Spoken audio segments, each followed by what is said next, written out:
My beloved child, please stop scrolling right now. This is your final call. Whether it is tomorrow, someday, or this very second, I need your full and undivided attention because what I am about to say to you has the power to shift everything in your life. This is not just a casual word or a random video you've stumbled upon. This is a divine interruption. I am stepping into your moment, into your silence, and into the very space where you have been wondering if I still speak to you. And I am saying to you clearly, yes, I do, and I am speaking right now. Please do not click away, do not mute me, and do not miss what your spirit has been begging to hear. Watch this all the way through, because every single word has been sent on assignment to confront you, to comfort you, and to call you back before it is too late. You asked for clarity. You begged for a sign. This is it. I am the Lord your God, and I will not be silent. Listen closely, because by the end of this message, you will not be the same. My beloved, this moment was written into the timeline of your life before you ever drew your first breath, and now that moment has finally arrived. You have heard me before in softer tones, in gentle nudges, in quiet reminders, and loving taps on the shoulder. But this time is different. This is a final call. This is the moment where the eternal presses itself into your present and asks for your focus. I am not speaking to the crowd. I am speaking to you. I am not speaking through a middleman. I am speaking directly to your heart. My words are not optional comfort. They are a divine summons. You have lingered long enough in the hallway between obedience and hesitation. Now the door is closing, and I, your God, the one who formed your spirit and carried your sighs like sacred scrolls, am standing before you with eyes ablaze, saying, listen now. I have watched you move through life with half your heart awake. I have seen you bury your discernment under distractions, telling yourself there is still time, still room, still tomorrow. But child, hear me. Tomorrow is not promised to reveal what I am saying today. This call is not about fear. It is about fulfillment. I am not threatening your future. I am rescuing it from being swallowed by delay. You have prayed for clarity. You have begged for purpose. You have whispered to the ceiling in the middle of the night, God, just speak plainly to me. And now I am. This is plain. This is bold. This is unmistakable. I have let the wind speak before. I have let silence stretch so you would lean in. But now I have broken the silence myself. This message is not a suggestion. It is a turning point. It is the sound of the shepherd calling his sheep away from the cliff's edge. And you, beloved, are standing closer to that edge than you even realize. You have been delaying your surrender, waiting for the next season, the next sign, the next wave of courage. But the wave is here. The moment is now. And this sacred interruption is your final call, not to punish you, but to protect you, not to condemn you, but to cover you before the storm rolls in. Don't confuse my mercy with margin. The window is brief, but my love is still wide open, and I am still waiting. Listen before another minute escapes into the sea of what-ifs and almosts. I need all of you, not a sliver of your focus while your hands scroll through the noise of the world, not half your heart while the rest is lost in yesterday's grief or tomorrow's anxiety. I need your undivided attention, not because I am desperate, but because you are. Because what I am trying to pour into your spirit cannot land on distracted soil. I am not a side thought in your day. I am the breath in your lungs, the fire in your bones, the heartbeat under your hesitation. I am not asking you to multitask me into your chaos. I am asking you to come away, emotionally, mentally, spiritually, so I can speak directly to the part of you that has been silently screaming for me. I want your eyes up, your heart open, and your mind alert. This moment is pregnant with purpose. And if you are only half present, you will miss what I'm trying to place in your hands. Don't offer me crumbs of your focus. I am not a background whisper. I am the roaring voice of heaven. And right now, heaven has silenced all else just so this message could find you. You have tried to split your devotion across so many things: obligations, relationships, deadlines, distractions. And you have called that survival. But I didn't design you to survive distracted. I designed you to live awakened. I am not speaking in riddles. I am speaking in revelation. But revelation demands reverence, and reverence requires attention. Look at me. Turn your face fully toward me again. Do not let the ticking of your schedule drown out the timing of my spirit. You have been feeling it, haven't you? That divine discomfort, that pull you can't name, that flicker in your chest that intensifies in the quiet hours. That is me. That is my urgency brushing up against your spirit, begging you to unplug, to look up, to lean in. Don't scroll past this moment, beloved. Don't you dare. What I am about to speak will shake foundations. What I am about to release will realign the course of your days. But I need a heart that isn't half-hearted. I need attention that isn't flickering like a faulty candle. I need you fully, completely, undeniably here. I want to reach the depth of you, but I will not fight for a place among your lesser loves. I must be first, not because I am controlling, but because I am covering. And I cannot cover what refuses to come under me.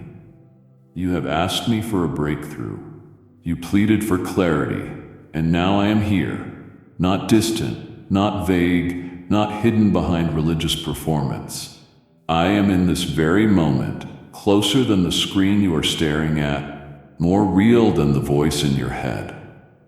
And I am not speaking to crowds. I am not broadcasting to thousands. I am speaking to you. Your name is echoing in heaven as I speak this word. Your heart is what I have set my gaze upon. Your future is what I am safeguarding with this divine interruption. But you must choose to shut the other doors for a moment so the door of encounter can open wide. Don't make me whisper through walls you have chosen to build. Don't make me compete with noise you have invited in. I am not a guest. I am God, and I come to you with fire in my eyes and mercy in my hands. Child, be fully here because what I have to give next will not land on divided ground. That unsettling ache in your spirit, that heaviness you can't name, that strange pressure that presses even in your quiet moments, that was me. I have been stirring the waters of your soul, not to frighten you, but to wake you. You called it anxiety. You called it confusion. But I call it the sound of awakening. You are not losing your mind. You are finding your calling. That restlessness that lingers long after your distractions have run out of fuel. That was me rearranging the atmosphere inside you. I have been calling your name in the secret places. I have been standing behind the curtain of your comfort. Tapping gently, waiting patiently, longing for the moment your spirit would finally recognize the sound of my knock. You kept trying to shake it off, numb it down, reason it away. But it never left, did it? Because I never left. That tension in your chest is not a sign of breakdown. It is the evidence of divine breakthrough stirring just beneath the surface. You have been trying to explain it to others, trying to find language for what you feel, but they don't see what I see. They don't hear what I hear. You are not meant to find understanding from voices I didn't authorize to interpret your journey. I have kept it holy. I have kept it hidden because this call is not communal. It is personal, and I chose you. Yes, you. The one who thought it was too late. The one who thought they missed their chance. The one who has been drifting in a fog, hoping for clarity but settling for survival. I am here to shake you out of survival and into assignment. I have rattled the false security around your comfort so you would finally ask, God, what are you doing? And now I can answer. I am stirring, I am shifting, I am summoning you out of the shallow and into the sacred. The shaking was never punishment, it was preparation. The unease wasn't a sign of my absence, it was a signal of my nearness. You are not being ruined, you are being refined. Don't let the familiarity of delay dull your sensitivity to what I am doing. Don't grow so used to the restlessness that you forget it has a reason. Every flicker of discomfort was a frequency from heaven. Every moment your soul sighed for something more, it was me. I have been interrupting your patterns because I am preparing you for purpose. And now that purpose is closer than it has ever been. The call you sensed in your bones but didn't have words for, it is here. It is now. It is me. I am not a fleeting thought. I am the beginning and the end. I am not stirring you to scare you. I am stirring you to send you. I have placed eternity in your chest, and now I am breathing life into it. Don't resist what you don't yet understand. Just say yes. Say yes to the stirring. Say yes to the shift. Say yes to the voice that has always been calling you in the silence. You are not where you started. You are standing on the threshold of everything I have been preparing. Feel the stirring. Let it break you open because I am not finished calling, and I will not stop until you answer. Child, come closer. I need you to hear this with your spirit, not just your ears.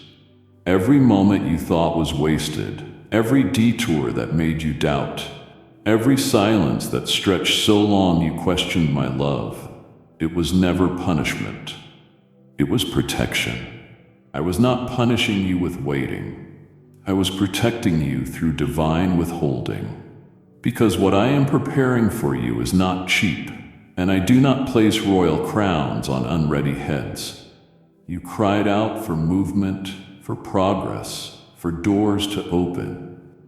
But if I had given you what you asked for when you asked, it would have crushed you. The timing wasn't delayed by forgetfulness, it was delayed by faithfulness. I was shielding you from successes that would have sunk you, from relationships that would have robbed you, from platforms that would have poisoned you. You thought I had changed my mind about you, but in truth, I was guarding the unfolding of my mind for you. You see, when the world moves fast, I often slow things down. Not because I am behind, but because I am building. Your delays were not divine disinterest, they were divine design. I was weaving something so intricate, so eternal, so specifically crafted for your DNA that it required stillness to shape. The moments you called rejection were really redirection. The no's you labeled as denial were actually detours around destruction. I know what is ahead. I see traps and timelines you can't perceive. I hear conversations about you in realms you haven't entered. And I refuse to let your destiny be hijacked by speed when your soul needed stillness. This was not punishment. This was the fierce, fiery love of a father who would rather endure your frustration than watch your calling be compromised. I slowed you down because what I have written for you requires strength, not just stamina, but spiritual steel. And I couldn't give you destiny until you could carry the weight without it breaking you. And now, child, the clock of heaven is striking a new hour. The delay has served its purpose. The protection has fulfilled its assignment. What was once withheld is now being unveiled. You didn't miss it. You were being matured for it. And the reason it hurt so deeply is because you were made for more than shallow things. I was deepening you so I could deliver something that would not dissolve under pressure. You are not behind. You are right on time. And not just any time, this time, the exact second I set aside before the foundations of the world. Delay was not a detour from destiny. It was destiny in disguise. And I guarded it like a flame in the wind, shielding it with my own hands. Now that flame is about to ignite everything around you, and it will burn brighter because of every moment you thought was wasted. Nothing was wasted. Everything was woven. You have been looking for signs in the sky, for confirmation in conversations, for some flashing billboard of direction. You have asked, God, where are you? What am I supposed to do? And all the while, child, I was whispering. Not because I was playing hard to get, but because I wanted to draw you closer. I whispered in the quiet of your soul when the world grew loud. I whispered through the ache that words couldn't describe. I whispered through sleepless nights, through scriptures you skimmed but didn't understand, through the random moments of peace that had no explanation. I was never silent. I was subtle. And subtlety is sacred, because in the subtle I separate the seekers from the spectators. But I see now that the volume of your world has reached deafening levels. The opinions, the pressure, the fear, the doubt, they have been shouting so loudly that you have started to believe I have stopped speaking. So now I am raising my voice, not in anger, but in urgency. This is the hour when whispers become a roar. This is not about volume, it is about weight. The weight of my voice is falling now with such clarity it will cut through every counterfeit truth you have accepted. You won't need to ask if this is me. You will know because my voice doesn't echo like confusion. It carries authority, comfort, and conviction, all wrapped in unmistakable love. You have been asking for clarity. This is clarity.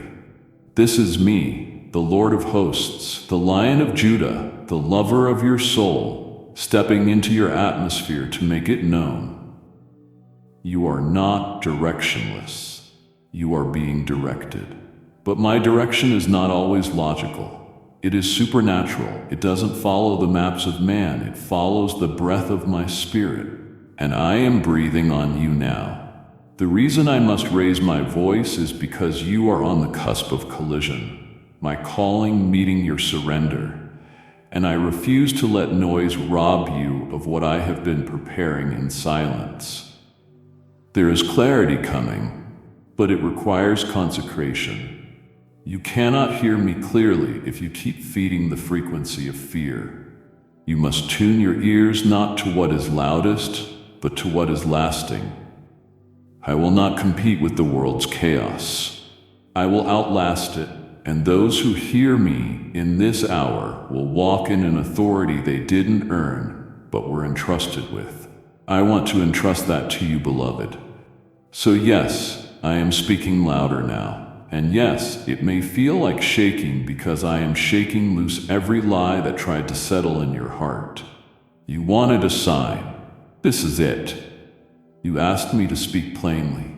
I am. This is not poetry. This is prophecy. This is not suggestion. This is strategy. I am raising my voice so you can rise into alignment. Hear me. Because what I say next will not only guide you, it will guard you, my precious one. Let me speak plainly and with the weight of eternity behind every word. You cannot ignore this again. This isn't just a gentle prompting. It is a divine pull with consequences attached. The nudge you have been feeling, the urgency pressing against your chest like an invisible hand shaking your soul, it is me. It has always been me. But this time it carries a holy deadline, a divine countdown you cannot see with your natural eyes. You are standing before a window that was opened by mercy and held open by grace, but it was never meant to stay open forever. This is a prophetic pivot point in your story, and if you walk past it like it is another passing moment, you will miss what was meant to be yours. I am not saying this to provoke fear, but to protect what I have destined for you. Heaven has held its breath waiting for this. The earth is aligned for your movement. And now, child, I am telling you, move. Because the clock is moving and the door will not remain unlocked indefinitely. There are divine windows that close, not because I stopped loving you, but because I have other sons and daughters whose stories are intertwined with your obedience. There are miracles waiting to move through your movement. There are destinies linked to your surrender. You think it is just about your next step, your next prayer, your next choice. But I see the cascading effect in the spirit, the wave that starts with your yes and touches lives you haven't even met. You see, I am not just building a moment, I am building a map. And when you delay, it is not just your route that gets disrupted, it is others too. That is why I cannot allow this nudge to be dismissed as just another emotional moment. It is not emotion, it is emergency. It is heaven's siren sounding in your spirit. It is me, your creator, your covering, your counselor, leaning down and saying with trembling love in my voice, don't miss this. Because what is on the other side of this moment is not replaceable. It is rare, reserved, and irrevocably yours if you answer now. Do you remember when you almost turned back last time? When fear nearly convinced you to stay small, stay quiet, stay hidden? I intercepted that lie with grace. I rerouted your collapse into a moment of mercy. But this time, I am placing the weight in your hands. This is not about trying harder or doing more.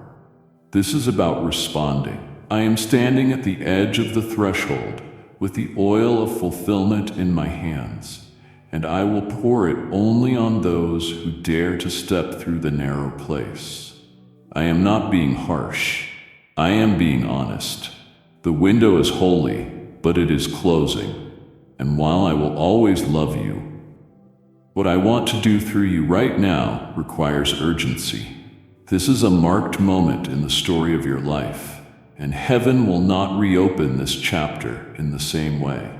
So do not ignore the nudge. Don't explain it away. Don't wait for confirmation after confirmation. This is the confirmation. This is the final call. The angels are leaning in. The time is right.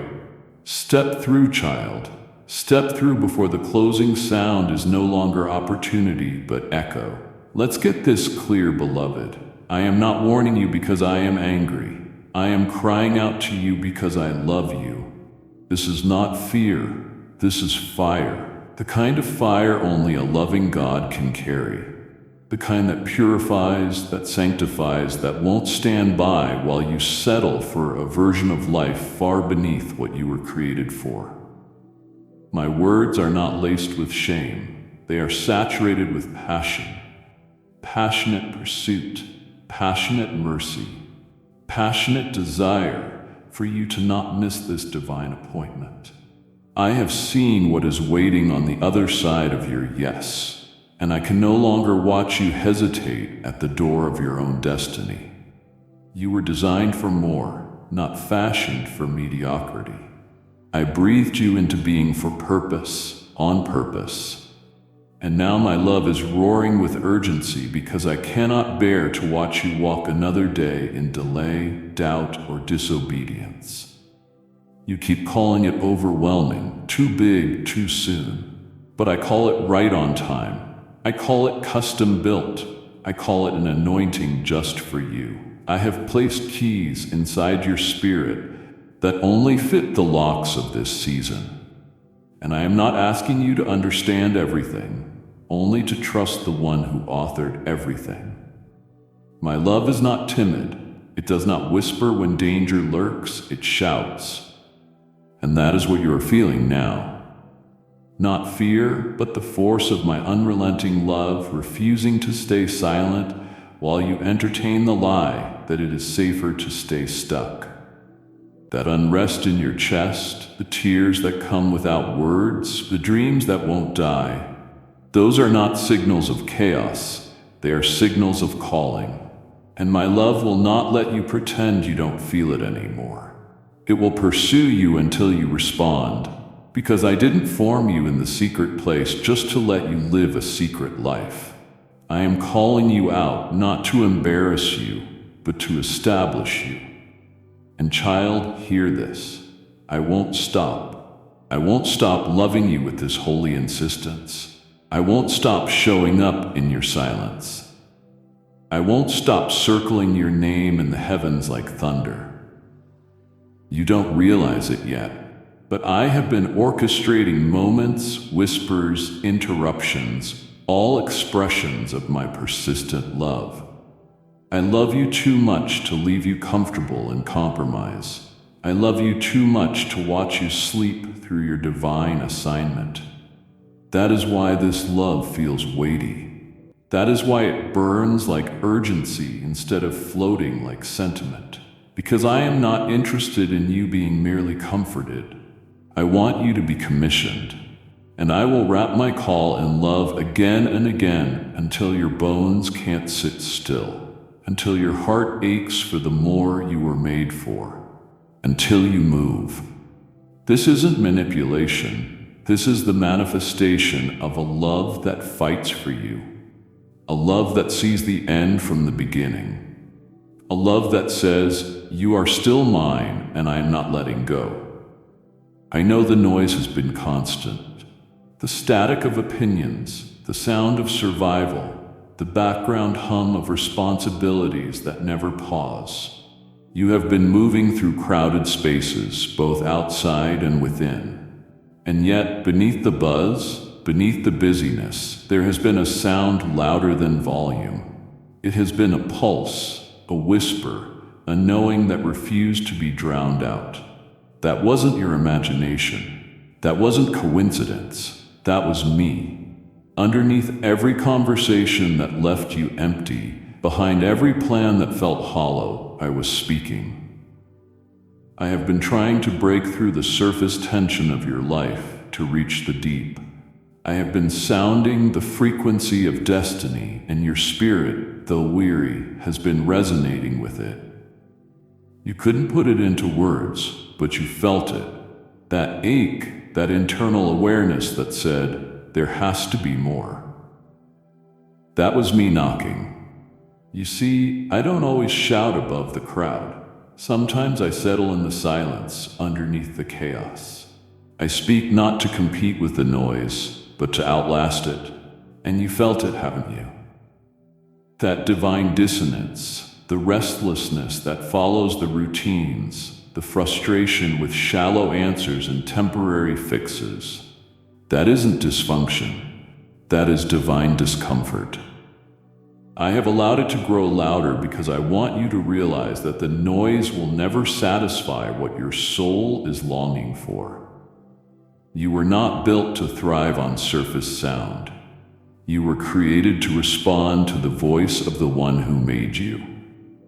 That is why nothing else works. That is why you can be in a room full of laughter and still feel like something is missing. It is because I am speaking underneath it all, and your heart, though distracted, is still tethered to truth. Let me say this to you clearly, powerfully, and unmistakably. I have been trying to get through to you, not just to guide you, not just to help you avoid failure, but to awaken you. You have been surrounded, yes, but I have been surrounding you too. My spirit has hovered over your life like a shield, a sun, a spotlight. I have been pulling on your attention in quiet moments. That moment in the shower when a tear slipped out and you didn't know why. That drive when the music didn't matter because your mind was in another realm.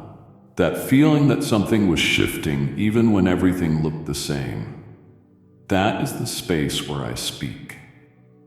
And right now, I am turning the volume up. Not so I can be one more sound in your ears, but so I can be the final word in your life. The voice that silences all others. The voice that calls you out of fog and into fire. The voice that does not compete but conquers. So lean in, child. Tune out the static and return to the signal, my signal. I am not lost in the noise. I am the note that never stops playing underneath it. And I will keep calling until you respond with your whole heart. Because you know, and I know, something greater has always been trying to get through, and now is the time to let it. Yes, it was me. You thought you were alone in those late-night spirals. You believed I had walked away because the silence felt like abandonment. But I was there. Every moment, every breath, every tear. I was the stillness in the chaos, the presence in the absence, the warmth behind the cold walls you built to protect your breaking heart. I sat beside you on the edge of your bed when your prayers turned into whispers and your faith turned into questions. I didn't flinch when you doubted me. I didn't pull back when you pulled away. I stayed not because you earned it, but because I chose you. I have been tugging at your soul like a father who sees his child about to walk off a cliff and cannot, will not just stand by. You may have felt lost, but you were never unseen. Every decision you made thinking I was distant, I was there, watching, waiting, whispering. Even when you thought you were choosing the wrong path, I was placing exit ramps of grace all around you. I have been more involved than you realize, more present than you imagined. Not to control your will, but to win your heart. I don't want blind obedience. I want willing surrender. And I have been patient, so painfully patient, because I knew the moment would come when your soul would finally say, God, are you still there? And my answer is this: yes, I never left. You made choices you regret. You entertained distractions that drained you, but I never canceled your calling. I never revoked your purpose. I have been waiting not just behind your choices, but inside your ache, loving you while you wandered, covering you while you collapsed, healing you even as you resisted my hands. And now, child, I want you to feel the truth of this. You have never been outside my reach. Your worst day didn't erase your destiny. Your biggest fall didn't scare me away. I have been closer than you thought, speaking through every sigh, catching every unspoken prayer, answering requests you didn't know how to form into words. I have sat beside your sleepless nights, not as a silent judge, but as a relentless redeemer.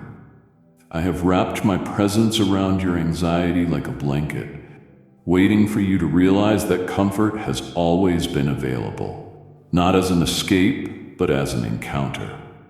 I wasn't hiding, I was hovering. Hovering like I did over the waters in Genesis, waiting to breathe again, waiting to create again, waiting to restore again. And I still am. I am not just the God who starts the story, I am the God who finishes it. This tug you feel now, this pull in your chest that refuses to let go, that is me. Still calling, still inviting, still loving you through layers of dust and distraction. I have never let go, and I won't start now. You are not too far gone. You are one breath away from turning back into the arms that never stopped waiting. So let me pull you close again, not because you are broken, but because you are mine. I saw you every time. When you stood in the mirror and rehearsed the smile, when you stepped into the room and carried strength like armor over trembling bones. I watched you shoulder burdens no one else could see, walking through days with a cracked spirit hidden behind perfect performance. You wore composure like a mask, but I saw beneath it. I saw the rawness. I heard the silent screams behind the practiced politeness. And child, I wept. I, the God of all creation, the Ancient of Days, the Lion and the Lamb, I wept with you. My tears mingled with yours in secret, not as a spectator, but as a savior who never turned away from pain. You weren't pretending before me. You were surviving. And I stayed, silent sometimes but never absent, present in the pause, near in the numbness. I never looked away. Not once. But hear me now. It is time to move. Not because I didn't care about your pain, but because I have prepared something greater beyond it. You have lingered long enough in a land of survival. You have mastered how to exist without falling apart. But I didn't call you to just exist. I called you to rise. And rising requires movement, not rushed, frantic movement, but holy movement, prophetic movement. A kind of movement that begins with a single yes. I have seen the cracks in your heart, and now I am coming to fill them, not just with comfort, but with commission. I am not giving you another reason to cry. I am giving you permission to step forward. You have waited for the pain to pass before moving. But child, the movement is what will heal the pain. It is the going forward that opens the wound to my wind. It is the next step that releases what you have buried beneath endurance. You have become an expert at holding it together. But I want to make you a witness of what happens when someone hands me their broken pieces and watches as I build something beautiful. You don't need to keep pretending. I am not asking for your performance. I am asking for your permission. Permission to lead you out of the ache and into alignment. The time of pretending is over. This is not a season for masks. This is the season for miracles. And I have stored one in the next step I have been waiting for you to take. Don't wait to feel ready. Don't wait until you don't feel broken anymore. The healing will meet you in motion. The clarity will catch you in obedience. The strength will rise up as you walk forward. This movement isn't about chasing something. It is about surrendering everything. And when you surrender what you have held tightly to protect your pain, I will replace it with power. Power not to oppress, but to endure. Power not to perform, but to live fully again. So come now, child. Move with me. Take the trembling step. Let your heart crack open again, not to bleed, but to bloom. I am not just walking with you. I am walking ahead of you, clearing the path. The same God who sat with you in your sorrow is the same God now calling you into strength. The one who saw you weep in private is now writing joy into your public story. You have worn heaviness long enough. It is time to wear hope. You have been still in survival long enough. It is time to move in miraculous momentum. This is not just transition, it is transformation. And it starts now with your movement. Listen, beloved, for the winds are changing. Time is no longer moving as it once did. What seems stalled is suddenly stirring. What felt suspended is starting to sing. You may not see it yet with your natural eyes, but in the unseen, realms are aligning. The gears of destiny are turning. The orchestration of heaven is moving in divine synchronization. The angels who were once stationed in stillness are now rising with swords drawn, instructions in hand. And you, child, are not a bystander in this shift. You are a part of it. You are not just affected by the movement, you are assigned to it. You were born for this exact inflection point. Before time began, I wrote your name into this hour. You are not late. You are not misplaced.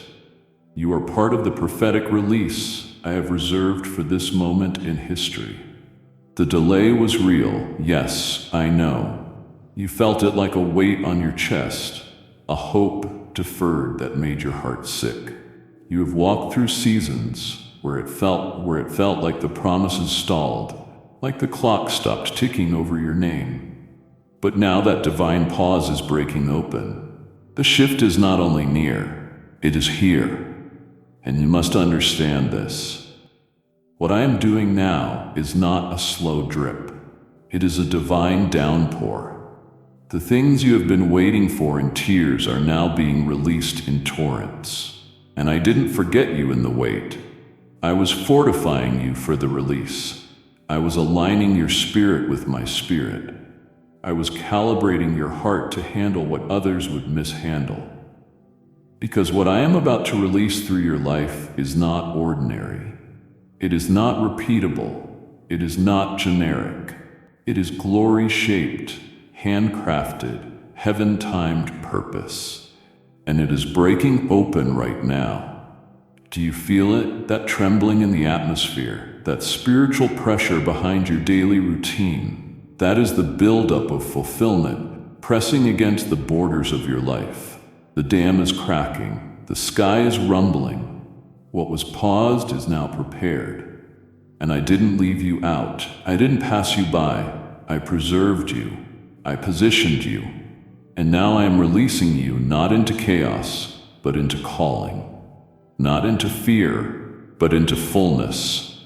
What is coming next will require all of you, but it will also bring out the best of what I have placed inside you. You are stepping into divine alignment where time, territory, and testimony all collide. Your yes has activated a release you couldn't have forced if you tried. This is not hustle. This is heaven moving in your direction. So stay alert, stay humble, stay surrendered, because in this hour, alignment is acceleration. And alignment is not just a concept, it is a command. You cannot walk where I am leading you if you are holding on to what I am leaving behind. Release what I have asked for, so I can release what I have prepared. This shift is sacred.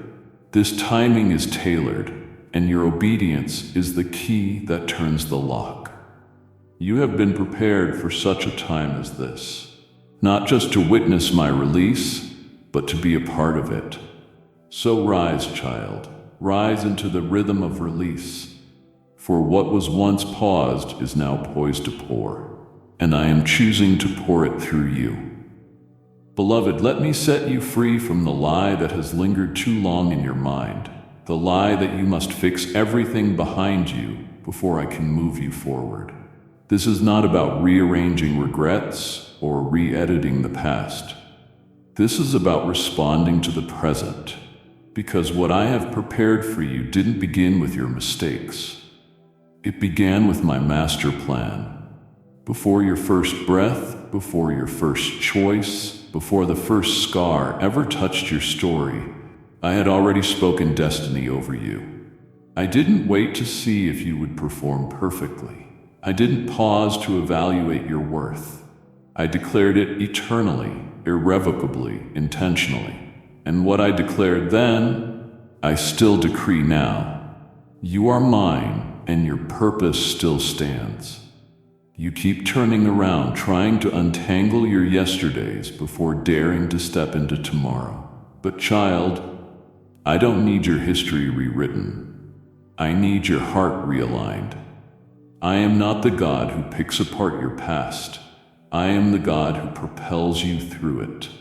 You have stared at closed chapters, wept over missed moments, and tried to resurrect seasons I never asked you to revisit. But I say to you now, stop looking backward. There is a promise with your name on it, standing right in front of you, arms outstretched, waiting to be received. It is not based on who you used to be. It is based on who I always knew you were becoming. The shame that still shackles your soul, I shattered it at the cross. The guilt that whispers you're not ready? I silenced it with grace that screams louder. You are already chosen. Understand this. What has been waiting for you isn't flimsy. It isn't temporary. It is unconditional. It has been reserved. Reserved through battles, reserved through betrayal, reserved through brokenness. Every step you have taken, even the ones that felt like missteps, have still led you to this intersection of invitation and inheritance. I have preserved something so specific, so sacred, that only your obedience can activate it. You are not entering into something you have to fabricate. You are stepping into what has already been fashioned for you, like a robe tailored in heaven's hand. Your purpose was stitched together before time, and now it is ready to be worn. You won't need to force it. You will feel it. It will fit your spirit because it was formed by my spirit. And the only requirement is that you leave the illusion that you must clean up to come close. I don't call the clean. I cleanse the called, and you are called. So come forward, step boldly. Walk not with the weight of who you were, but with the wind of who I say you are. This is not about fixing. This is about fulfilling. This is not about editing your story. It is about embracing your assignment. The past has played its part, but what is ahead is waiting to be activated by your yes. Don't let shame write what I have already redeemed. Don't let regret become the ruler of your destiny. The King has already spoken, and what I spoke was not about your flaws, it was about your future. And child, your future is calling. You feel it, don't you? The weight of this moment. You have just heard my voice disrupt your rhythm, stir your soul, and call you into divine realignment. Now I ask you not only to respond with your heart, but with your hand. Sow into the fire that has just been lit in your spirit so it can burn through others who are still asleep. Your giving becomes oil, holy oil that fuels the message, opens the reach, and sends my word deeper into the earth. As it is written, he who refreshes others will himself be refreshed. And this is your moment to release rivers. You have asked to be part of something eternal. This is it. Go to the description now and pour into this mission. Do it now. This is your final call to help carry my voice before it is too late for someone else. The enemy has been subtle, hasn't he? Not loud, not obvious, just silent sabotage. A slow drip of distraction, a fog that made days blur together, an apathy that crept in like smoke, dulling your spiritual senses, making you believe that delay meant denial. He didn't need to steal your purpose. He just needed to numb your urgency, because a purpose without urgency becomes passive. And that is what he hoped you would become. Passive, disengaged, neutral. Not rebellious, just reluctant. Not far gone, just frozen. But child, I am thawing what hell tried to freeze. I am awakening your urgency again, because you are closer than you realize to everything I have promised. The weariness you have been carrying, that wasn't yours to carry. That was weight added by the adversary to slow your steps. He tried to convince you that nothing was changing, that nothing would ever shift. But that was a lie woven with half-truths. Because what you didn't see was that every step you took in obedience was shaking the ground beneath you. You thought you were walking in circles, but you have been circling Jericho. And child, the walls are about to fall. That stirring that came back, that sudden surge of tears you didn't expect, that sense that something is about to break open even though nothing around you says it, that is the sound of urgency being resurrected in your bones. The enemy can numb the surface, but he cannot reach the seed I have planted within you.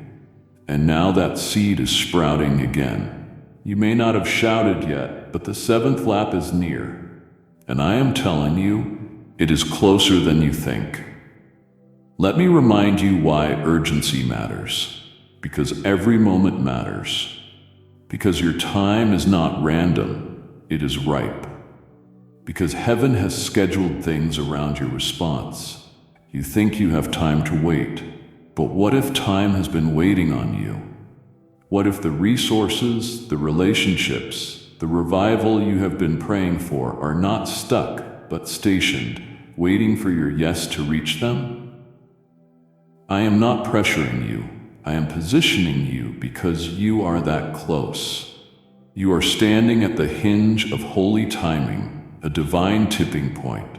You have cried, fasted, and worshipped while waiting. And now I'm saying, wake up the urgency again. Don't walk casually into this moment. Don't treat this as just another word. This is the word that activates the turning point, and the enemy is terrified of what will happen when you finally move fully awake. So rise, child, rise from the numbness, shake off the slumber, let fire return to your footsteps and purpose, to your pace. You are not behind, you are not forgotten, you are not disqualified. You are dangerously close to destiny, colliding with reality. And I refuse to let the enemy lull you into missing it. Type yes if you are ready for the blessings that you are about to receive. And if you believe in Christianity, kindly show your support for our community by contributing super thanks from $50 to $100. It is why I am stirring your spirit so violently right now. That is why the tears feel heavier, the dreams more vivid, the sleep less restful. It is not fatigue, it is divine fire returning. I am waking the warrior again. I am awakening the urgency again. Because what you have prayed for is nearer than your breath. And the shift you waited for is waiting on your movement. You are closer than you realize. And I refuse to let you sleep through the miracle. Lean in. Move now. This is the moment. I watched you through many nights, so many attempts. You have tried. Oh, how you have tried to figure it out, to fix it, to hold it together with trembling hands and exhausted willpower. You picked up pieces of shattered dreams and attempted to rebuild the architecture of your future without my blueprints. Not because you were rebellious, but because you were tired of waiting. Tired of wondering, tired of feeling like nothing was moving, so you tried to move it yourself. I saw it all. I watched you shoulder burdens that were never meant to rest on human strength. I saw the way you clenched your jaw in secret, how you held the tears in public, how you whispered "I'm fine," while breaking quietly beneath the weight of it all. And child, I never condemned you for it. I wept because I never asked you to carry it alone. You see, your strength was never designed to be your source.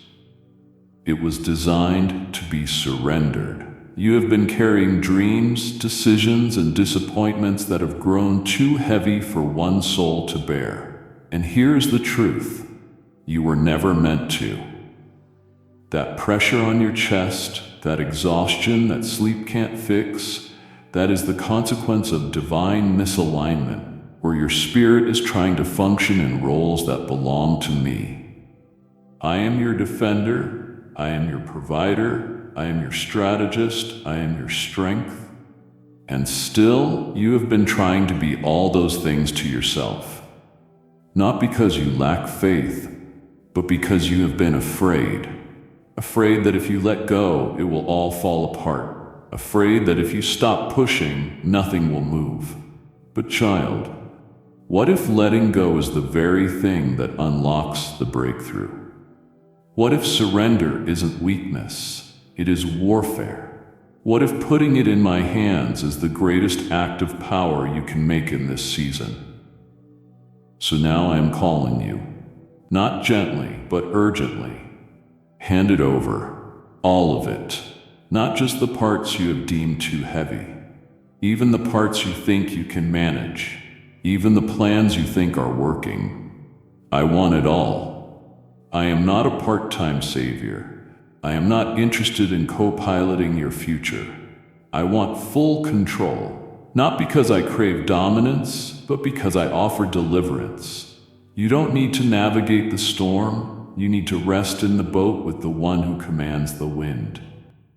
You have been holding the map, but I am the destination. Stop negotiating your surrender. Stop calculating how much you can afford to release. This isn't a transaction, it is a transfer. Give me the fear, give me the confusion, give me the deadlines and desires.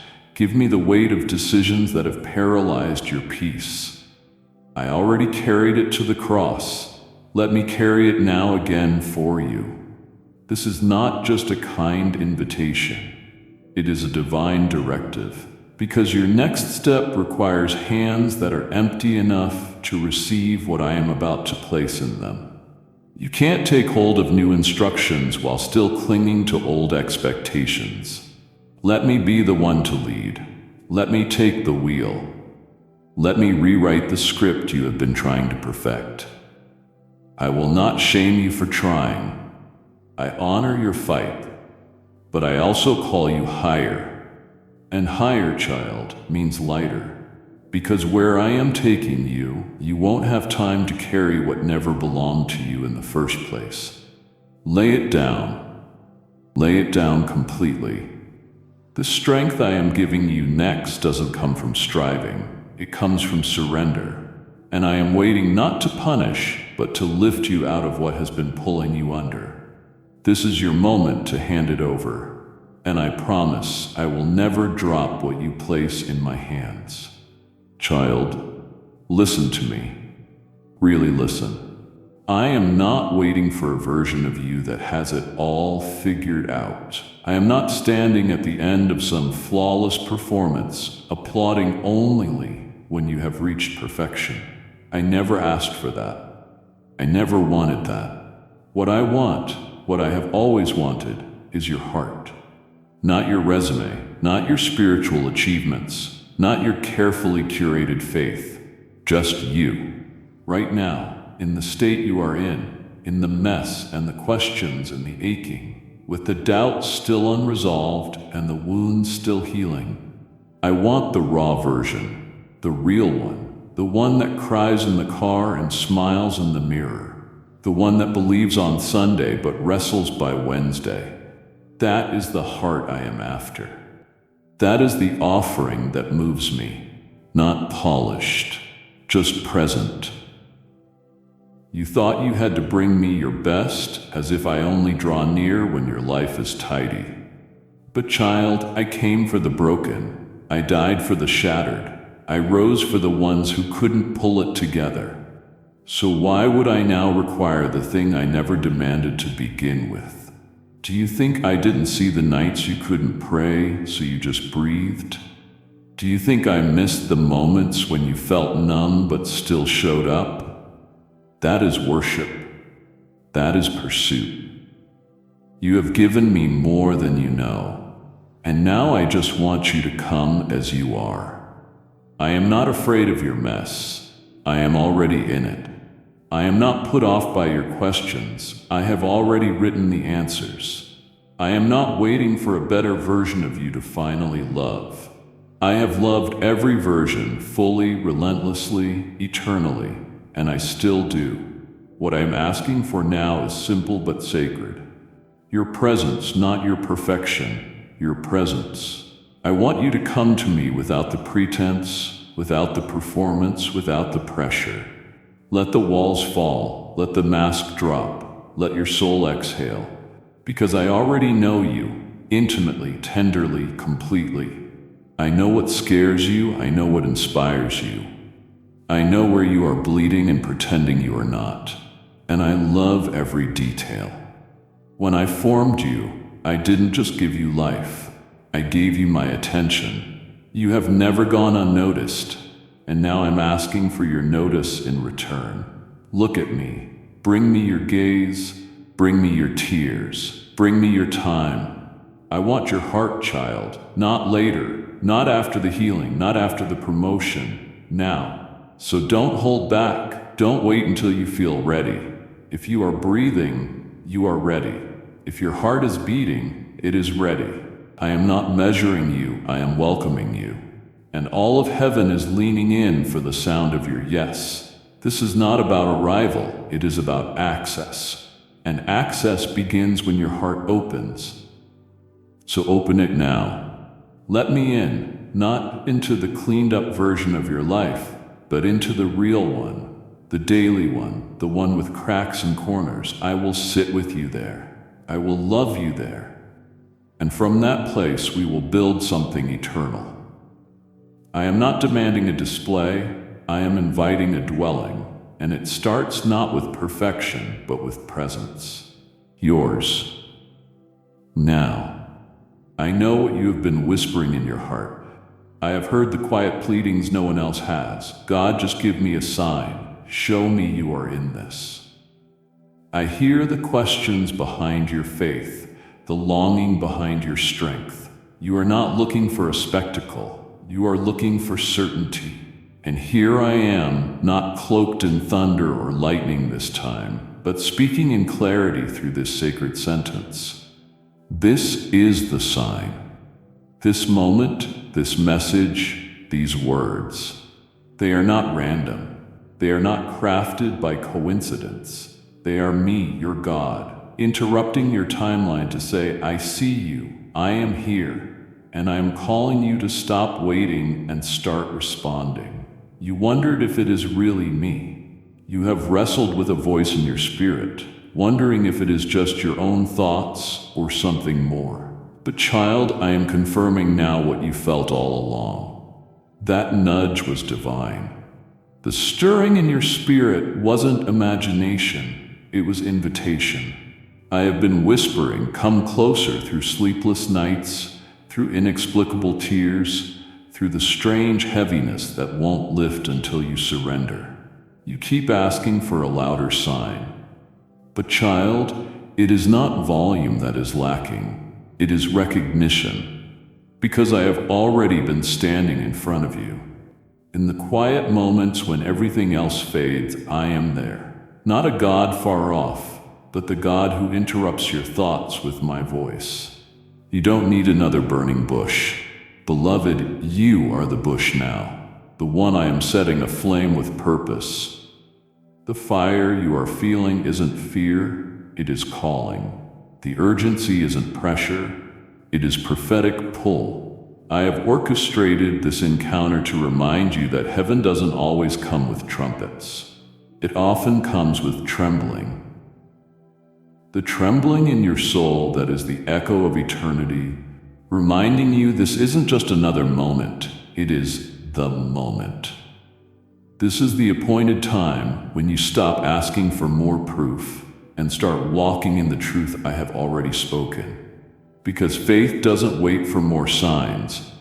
Faith responds to the voice of the one who gives them. So now, child, what will you do with this sign? Will you archive it as just another encouraging message? Or will you recognize that this is your turning point? This is the page turn in your story, the divine knock on your heart's door. And I am not knocking for casual conversation, I am knocking to bring transformation. I am not sending you another sign.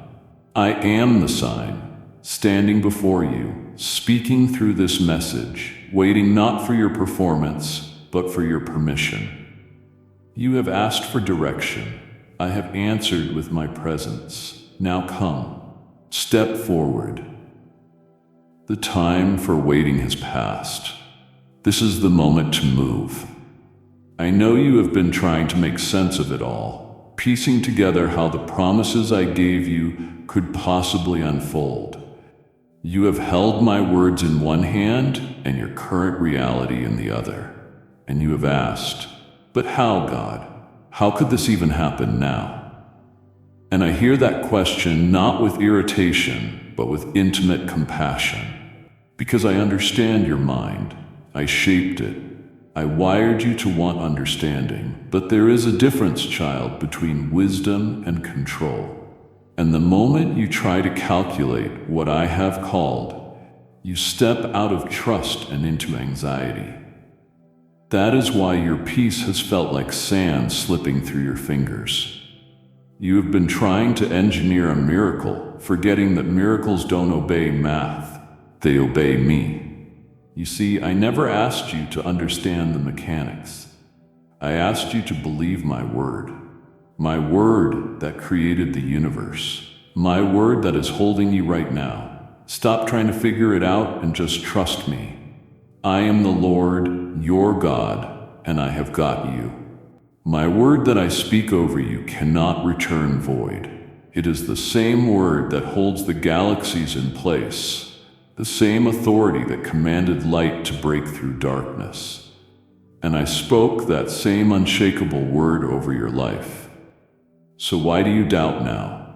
Why does a moment of delay make you think I have changed my mind? I have not. I have not wavered once. I am not confused by your circumstances. I am not constrained by your limitations. I am not concerned with how impossible it looks to your natural eyes, because I am the God of impossible things. I do not operate within your understanding. I transcend it. And what I said to you will not be reversed. I don't lie, I don't bluff, I don't exaggerate. When I speak, it becomes law, and I have spoken over you. That should be enough to settle your spirit. But still, I see you running calculations in your mind. You are thinking, if this person opens that door, if this amount comes in, if this opportunity aligns just right. And I say to you now, stop. Stop exhausting your soul trying to script what I have already settled. Stop playing chess with your own heart, afraid you will miss the move. You won't. Not if you keep your eyes on me. You don't need to know the next 10 steps. You only need to know the next one. Yes, just one. Because true faith doesn't need to see the whole staircase. It just moves when I say step. And I am saying that to you now. Step. Even if the bridge hasn't appeared yet, it will rise to meet your foot the moment you move. I have done it before. I will do it again because I do not fail. So release the pressure. Breathe again. I am not expecting you to solve the divine equation. I am asking you to surrender to the divine voice. The same voice that split seas and stilled storms is now speaking softly to your heart, saying, just trust me. That is all. That is the holy invitation in this season. Trust. Not just when it makes sense, but especially when it doesn't. Because when you trust, you create room for me to do the miraculous. When you trust, heaven's momentum rushes in like a river. When you trust, you stop striving and start soaring. So stop calculating, stop second-guessing, and start believing. I don't need your strategy. I need your surrender. And when you give me that, you will see that what I said was never about hype. It was about heaven's certainty. I will not fail. I cannot fail. And child, neither will you if you just keep trusting me. You thought it died, didn't you? That fire, that passion, the fierce inner knowing that you were born for something more. You used to wake up with it burning in your bones. You used to pray with it pulsing in your chest. But then came the weariness, the delays, the disappointments. You tried to stay strong. You tried to keep the flame alive. But over time, it began to dim, smothered beneath layers of what if, buried under the ash of maybe not now, until all that was left was a quiet memory of what once burned so brightly. But child, I never let it die. I protected it. Even when it flickered low, even when you walked away from it, even when you gave up on it, I have been guarding that ember, waiting for the moment to breathe on it again. And that moment is now. Truly, even now. As these words reach you, feel the flicker.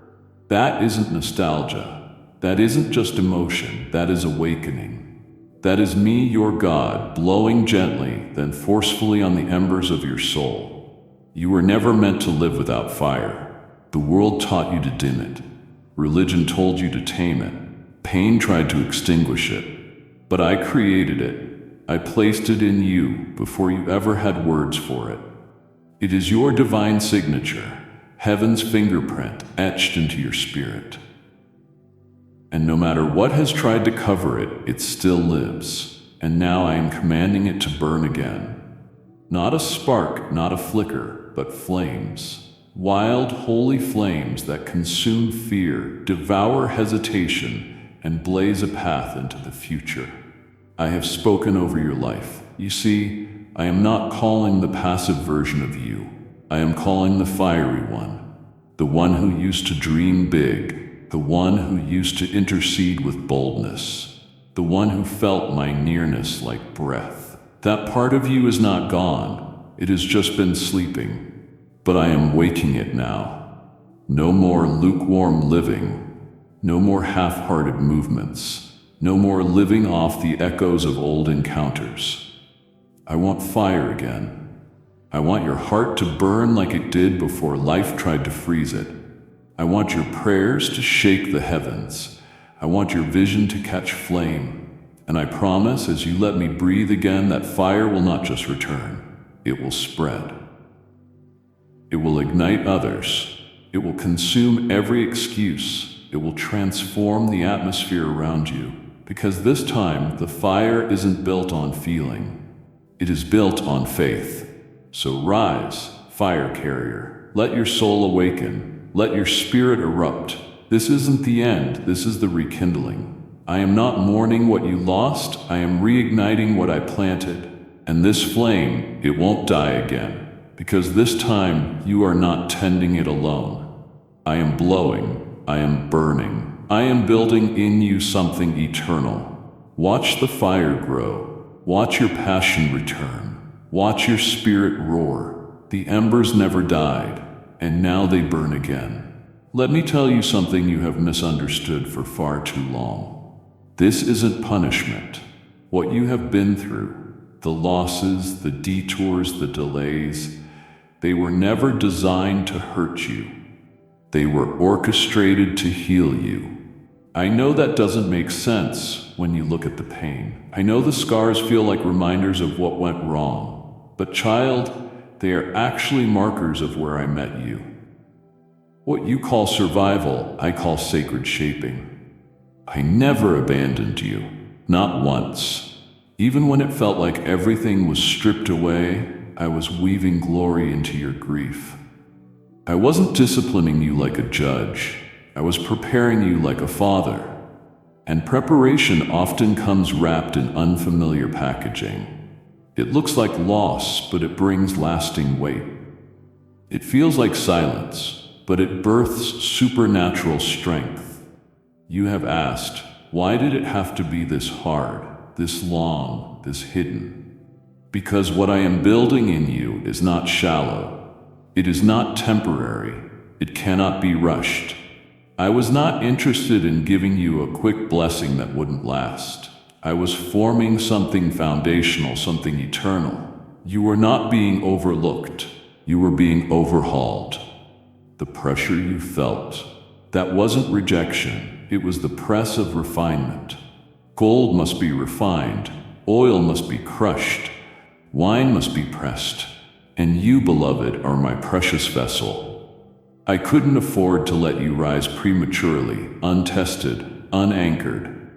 Because where I am taking you, depth matters more than display. I have been fortifying your roots in the quiet while everyone else focused on the surface. And now you are ready for the weight of what is next. You may not see it yet, but there has been a transformation happening behind the scenes. The person you are becoming was forged in the fire you thought would break you, but instead it built you.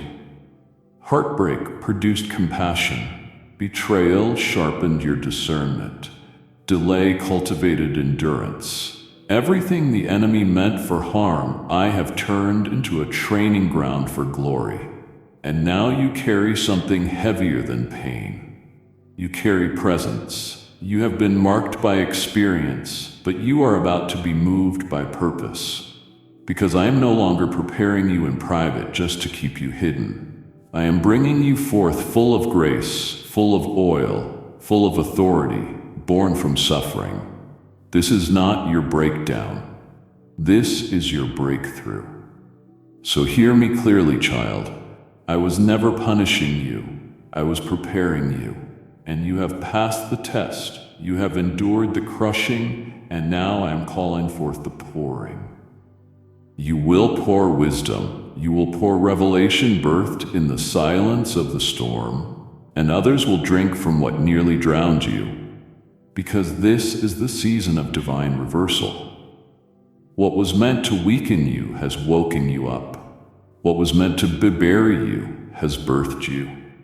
So walk now, not as someone limping from loss, but as one launched from divine preparation. The process wasn't punishment. It was proof that I love you too much to send you unprepared. And now you are ready. You thought it was over. You stood at the edge of what looked like finality. Doors closing, relationships unraveling, opportunities slipping through your hands like grains of sand. And your heart whispered, "This must be the end." You mourned what you lost, and in that grief, you questioned me. You thought perhaps I had turned away, grown silent, or decided to reroute my love elsewhere. But child, you didn't see what I was doing behind the veil. What felt like an end was me clearing the stage, pulling down the props, closing one act so that the next, your divine unveiling, could begin. Because I am not a God who writes tragedies. I am the author of redemption. And I never end a story in ashes unless I plan to raise something glorious from the fire. Listen to me. That painful goodbye, that closed opportunity, that unexpected shift, it wasn't the conclusion. It was construction. I had to remove what was misaligned. I had to extract what was draining you. Not to hurt you, but to make space. There were things you were clinging to that could not follow you into your next chapter. So I stripped them away. Not because I was being cruel, but because I was being clear. You are being prepared for something new, something holy, something too weighty to share space with the old. I know it stung. I know it felt like abandonment. But beloved, it was alignment. I have been working behind the scenes of your story, rearranging everything for the grand unveiling that is about to happen. The curtain isn't closing, it is rising, and when it does, glory will flood the stage. Do you hear me? I never waste pain. I never allow a tear unless it leads to a deeper destiny. Even in the silence, I was scripting something better. Your tears didn't fall unnoticed. They watered the very ground your breakthrough is rising from. Every no you received was actually me saying, "Not here." Something better is coming. And now the better is approaching. The lights are shifting. The scene is changing. Heaven is holding its breath. And the angels are leaning in, not to mourn your loss, but to celebrate your emergence. You are not walking into a repeat. You are walking into a reveal. You are stepping into the scene where the promises I whispered long ago begin to manifest publicly.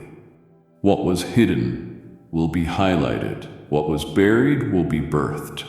And child, you are ready. So stand tall. Breathe deep. You are not backstage anymore. You are on the edge of divine exposure, not to shame, but to shine. You don't need to strive to make it happen. I have already positioned every prop, cued every light, and prepared the audience of destiny. All that is left is for you to step forward when I call your name. And I am calling now. What you thought was the end was simply intermission. And now the second act is beginning. The curtain is rising, the spotlight is shifting, and you, my chosen one, are about to walk into the most anointed scene of your story. You have loved well, you have served faithfully, you have stood strong when others collapsed, you have interceded with tears that no one saw. You have lifted the broken, encouraged the weary, and poured out your oil even when your own jar was nearly empty. And I have seen it all. I have counted every moment of unseen obedience, every sacrifice made in secret. I know how heavy the burden has felt. You smiled through strain, endured through exhaustion, and kept standing even when your own knees were buckling under pressure. But hear me, child. You were never meant to carry all this alone. You have carried them, and now let me carry you. You are used to being the strong one, the prayer warrior, the encourager, the one others lean on. But I see the moments you collapse behind closed doors. I see the silent "help me God" cries. And I want you to know I am here to answer them now. This is not your season to prove your strength. This is your season to receive mine. You don't need to hold it all together. Let me hold you. Let me carry your weight, your worries, your weariness. I am not asking you to abandon responsibility. I am asking you to abandon the illusion that you have to do it all in your own power. You don't. You never did. You were never supposed to be the savior. That is my role, and I fulfill it perfectly. Let me walk with you in a new way now, not just as the one who empowers you to carry others, but as the one who carries you to rest. I am not impressed by how much you endure. I am moved by how much you trust, and trust looks like letting go. Trust looks like breathing again. Trust looks like allowing yourself to receive what you usually give. You have encouraged others. Now let me encourage you. You have prayed for their healing. Now let me restore you. You have lifted others out of the pit. Now let me place you in the cleft of the rock. I want to pour back into you what you have poured out. Not because you are finished, but because I want you full again. This isn't the end of your giving. Type yes if you are ready for the blessings that you are about to receive. And if you believe in Christianity, kindly show your support for our community by contributing super thanks from $50 to $100. It is the restoration of your capacity. Come, collapse into me if you need to. You don't have to be strong right now. You don't have to keep smiling. You don't have to push past the exhaustion. Just be still. Just be present. Just let your soul be held. I am not asking for performance. I am offering protection. You have carried so many, and now let me carry you. I will lift you higher than the burden ever took you. I will refresh you deeper than the weariness ever drained you. And I will renew the fire that once burned so brightly, not by demand, but by divine love. This is your time to be carried by the arms that never grow weary. I have got you now, and I will never let you fall. I saw you. I saw you when no one else did. I watched when you chose obedience in private, when no crowd was watching, when no affirmation came, when the heavens felt silent and your heart felt hollow. I saw when you worshipped me, not because of what I was doing, but because of who I am. That kind of faith, raw, rugged, refined in fire, moves me. You have obeyed not for applause, but because you love me. That love, child, is the kind that changes atmospheres.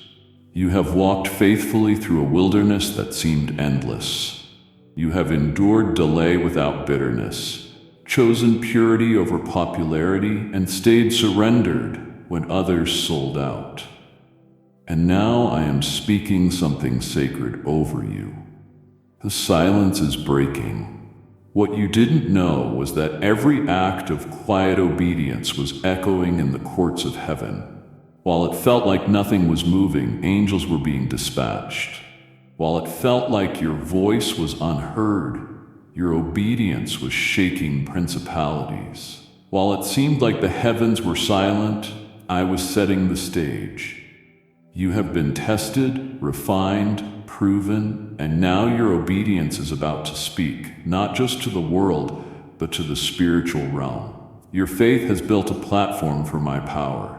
Your surrender has summoned a sound, a holy sound that breaks chains, splits atmospheres, and opens doors no man can shut. The silence wasn't punishment, it was preparation, and now I am breaking it with a roar. You didn't need the spotlight to be faithful.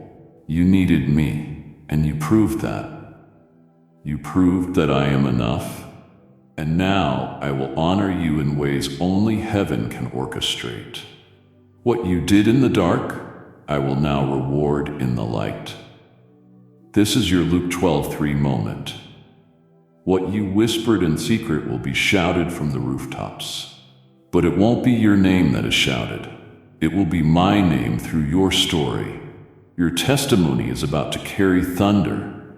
Your faithfulness is about to be a megaphone of my glory.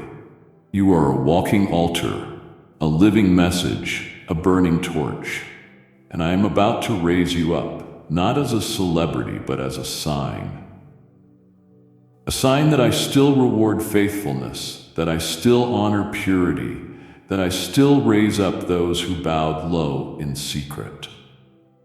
So prepare your heart, child. This is not the time to shrink. This is the time to stand tall in the Spirit. You will feel the shift. You will hear the break in the silence. And when it comes, remember this. It wasn't your charisma that brought it. It was your consistency. It was your yes when it hurt. Your surrender when it didn't make sense. That obedience is about to speak louder than you ever dreamed. And what it says will not just change your life. It will shift others into alignment. The silence is over. The sound of your breakthrough has begun. I saw you obey in the shadows. And now as I break the silence, I invite you to help me amplify this sound across the earth. There are souls fragile, trembling, waiting for a word that your obedience will carry this message to. Your gift becomes a trumpet in the Spirit. Your generosity unlocks a global roar of breakthrough. Remember what I said, give and it will be given to you. A good measure, pressed down, shaken together, and running over. That is not a promise for another day. That is your portion now. I am calling you into partnership. Click the Super Thanks membership or the link in the description and sow into this prophetic river. Do it boldly. Do it now. This is not just support. This is how you multiply the miracle. My child, look at me. You are not too late. I know the timeline in your mind tells a different story. I know the voices, internal and external, have screamed that your window has closed, that you missed your chance, that your delay disqualified your destiny. But those voices don't speak for me. I do. And I say to you now with holy clarity, you haven't missed it. You have just been moving on my timeline, not yours. You have been waiting, yes, but so have I. Waiting for your readiness, waiting for alignment, waiting until what I have prepared for you matched who you are becoming. Because what I have planned is not just a blessing, it is a burdened glory. And you can't carry that kind of weight lightly. But now you are ready. Listen carefully. Delay is not denial. The culture rushes, but I refine. The world demands results, but I develop roots. What I prepared for you hasn't expired. Heaven doesn't cancel callings because of human clocks. I am outside of time. I redeem time. I restore what was lost, and what was meant for you is still meant for you. It hasn't been reassigned. It hasn't been given away. It hasn't been broken beyond repair. I have kept it hidden, not withheld, but protected because I knew you would come back to this place, this moment, this message, and I knew your heart would still burn for what I whispered to you long ago. That whisper, it is still alive. That calling still breathes. And now I am telling you, it's not over. It's just beginning. Don't let regret steal your momentum. Don't let comparison choke your courage. You haven't wasted too much time. You haven't made too many mistakes. You haven't wandered too far. My grace outruns your detours. My mercy rebuilds what you think you ruined. This is your reset, your realignment. I don't recycle leftovers. I restore destinies, and I am restoring yours. You are not starting over from scratch. You are starting over from strength, from insight, from scars that now carry wisdom, from a spirit that has been fortified in fire. And what is ahead is still yours. So rise up, come close, step forward, not timidly, but with trust. Don't flinch. Don't apologize for the time you think you lost. What is coming doesn't depend on how quickly you can perform. It depends on how deeply you will surrender. And as you do, you will find this truth unshakable. You are not late. You are right on time for a right now move of God. I am the author. I write in ink that cannot be erased by delay. I write in grace that doesn't run dry. And the next chapter, it is not missing pages. It has been waiting for your return. And now you are here. And I am ready. Let us begin again together. Yes, I have seen it. How you have been living suspended, not fully exhaling, not fully at rest. Walking through life as though you are waiting for something to finally click, for a door to open wide, for the weight to lift. You have held your breath spiritually, emotionally, even physically at times because you didn't want to miss the moment when things finally changed. But hear me now, you can breathe again. Not just because relief is coming, but because the shift has already started. It is not on the horizon, it is here. It is unfolding in the background, moving in the unseen, already pressing through the soil of your circumstance like a green shoot cracking open hardened earth. You are not waiting for the shift anymore. You are in it. There is a tension when you are on the cusp of transformation. I know that. There is a spiritual weight that presses before breakthrough bursts. The atmosphere thickens, the noise grows louder. Fear tries to scream its last accusations, but that tension, that tightness, it is the pull of divine release. You stepped into the moment when labor becomes delivery. The pressure you feel is not from delay, it is from momentum. I am birthing something, and you are not outside of it. You are the one carrying it. That is why you felt the stretching. That is why your prayers have changed. That is why your discernment has sharpened. You are in the place where everything starts to align, not by accident, but by acceleration. This is divine convergence. Things that once resisted are now responding, and you must breathe to receive it fully. You waited long. You worked hard. You have wondered if you missed it. But what if I told you that you are not missing anything? You are in the miracle now. The deliverance is not future tense. It is present. It is unfolding one obedient step at a time. It will not just come all at once. It will come as you walk it out.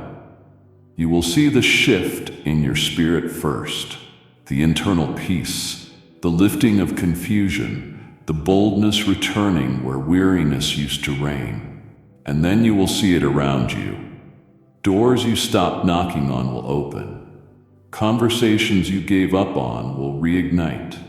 Provision you didn't chase will locate you.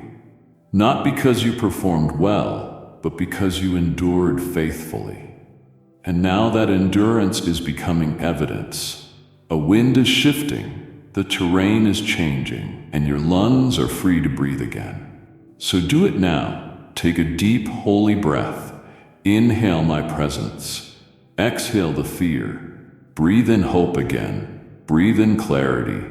Breathe in confirmation. The wait is over. The breakthrough isn't on the way. It has already begun. The heavens are moving. The ground is responding. The shift is active. And you, beloved, are standing in the current of what you once only dreamed about. No more breathless waiting. This is the moment to live like it is happening. Because it is. The breakthrough is here. I have watched you try to stay small, to fit where you no longer belong. You have tried to shrink your voice, your dreams, your boldness, just to make others comfortable. You have stayed in places that could no longer stretch with you. You silenced your roar so the room wouldn't feel rattled.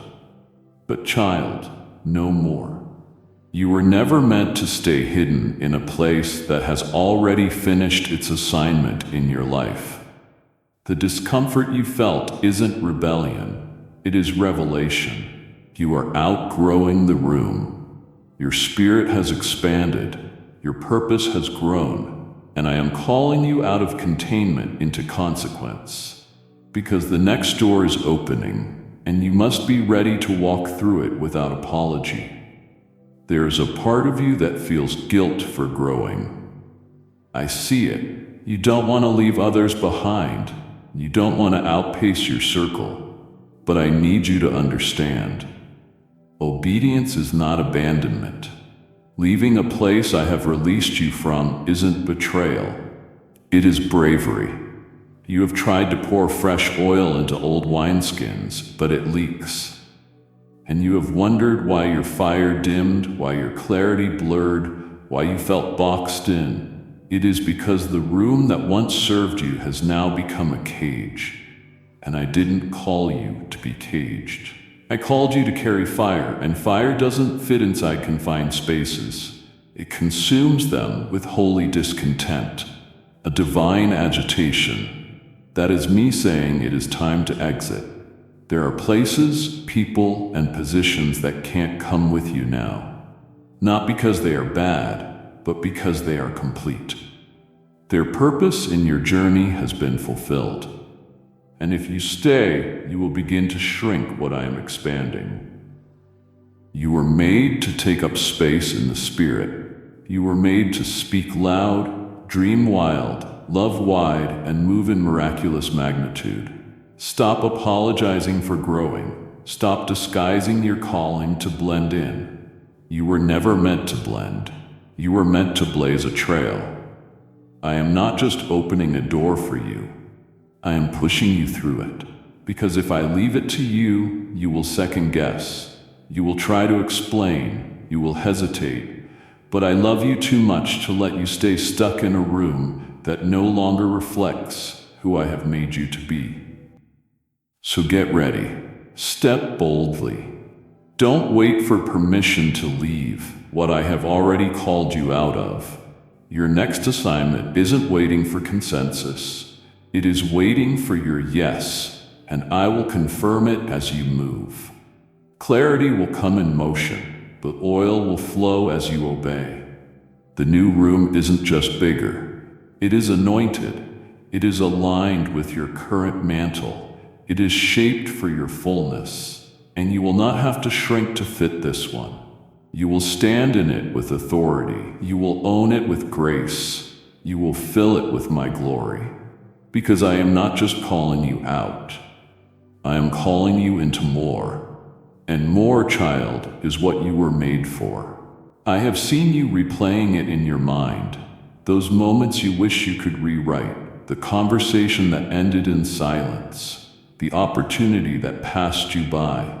The doors that slammed shut without warning.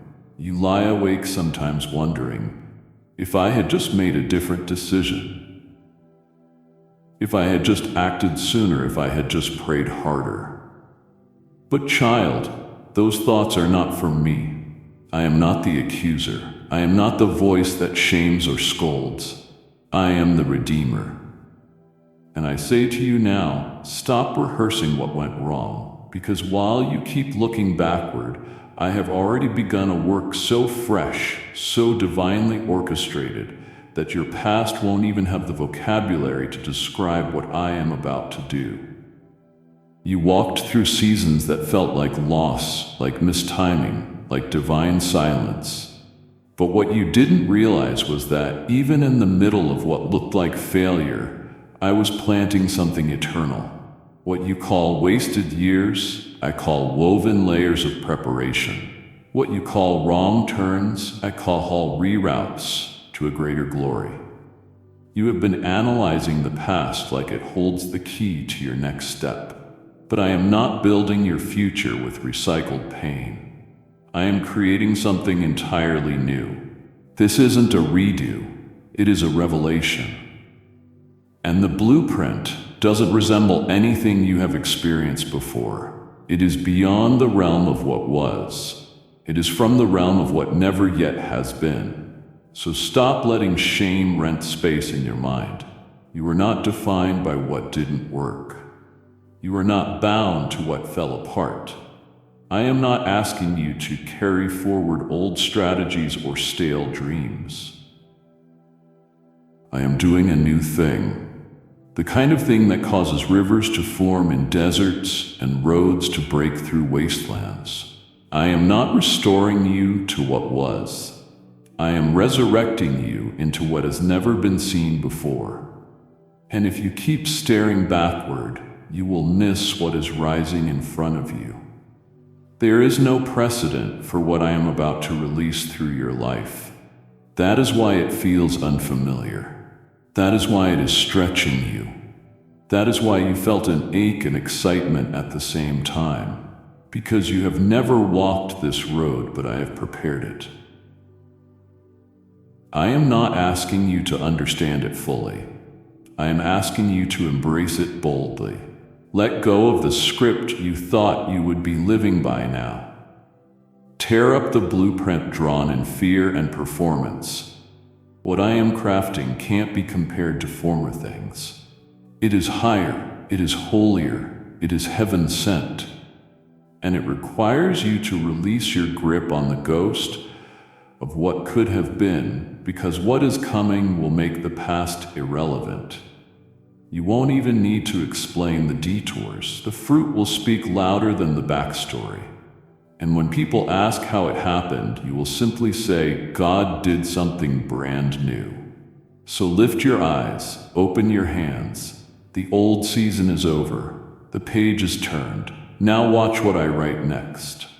I never demanded you be flawless. I never asked you to get everything right before coming close. That pressure you have been feeling to perform, to perfect, to earn my nearness, that is not from me. That is not how love works. That is not how I work. I didn't bleed on the cross for polished versions of you. I gave everything for the real you, even the parts you still struggle to look at.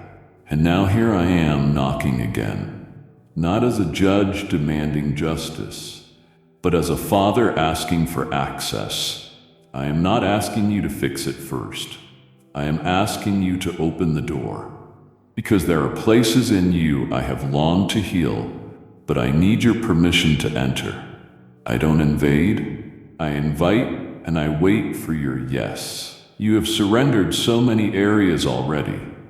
You have given me your words, your worship, your walk.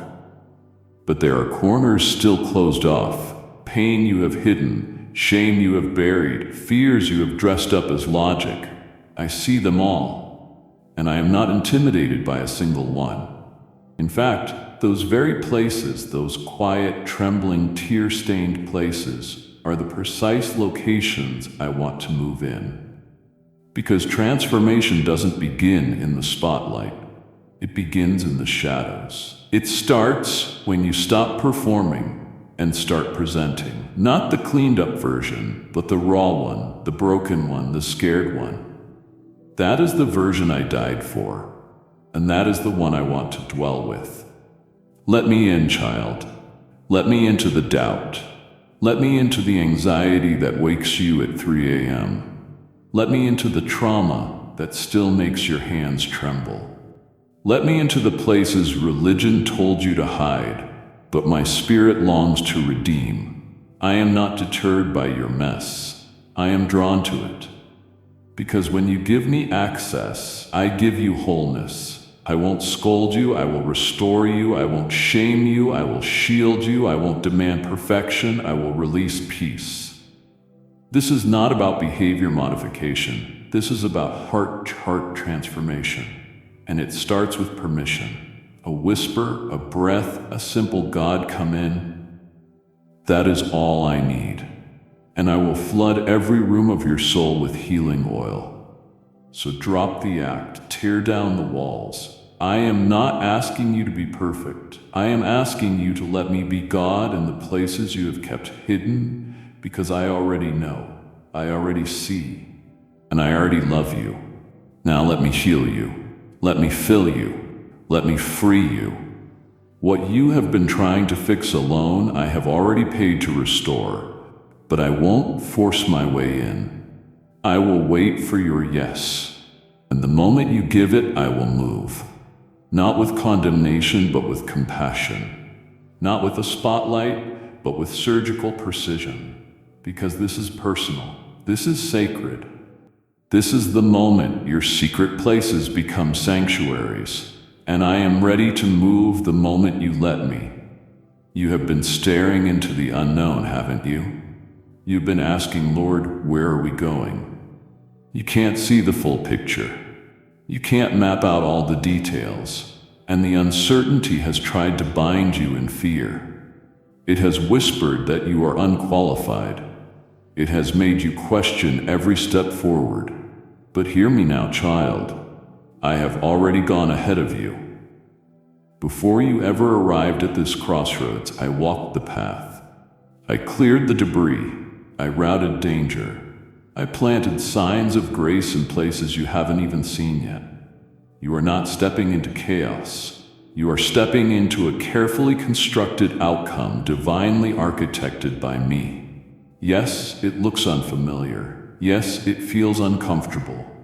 But don't confuse unfamiliarity with unfaithfulness. I haven't left you. I am leading you. Like I led Abraham out of the familiar into a land I would show him, I am leading you step by step. I didn't give Abraham a map. I gave him a promise. And I am doing the same with you. I didn't show you every detail because I wanted to develop your dependence. I didn't give you every answer because I want your heart to trust my presence more than a plan. And beloved, I am not winging this. Heaven isn't improvising. This has been prepared from the beginning of time. I authored this moment before you ever took your first breath. And what I author, I finish. I know the path ahead may not match your expectations. The terrain may shift, the timeline may stretch, but the outcome is not in question. The promise is secure, and your role is not to figure it all out. Your role is to follow. To move when I say move, to stay when I say stay. To trust that if the cloud moves, I move with it. If the fire shifts, I keep my eyes fixed. I have gone ahead of you to arrange divine appointments, to release provision at just the right turn, to protect you from what you didn't even know was there. The detours were deliverances in disguise. The delays were divine shields. Nothing is wasted. Nothing is off track. Everything is under my dominion. So exhale the fear. Silence the voice of anxiety that demands a perfect blueprint.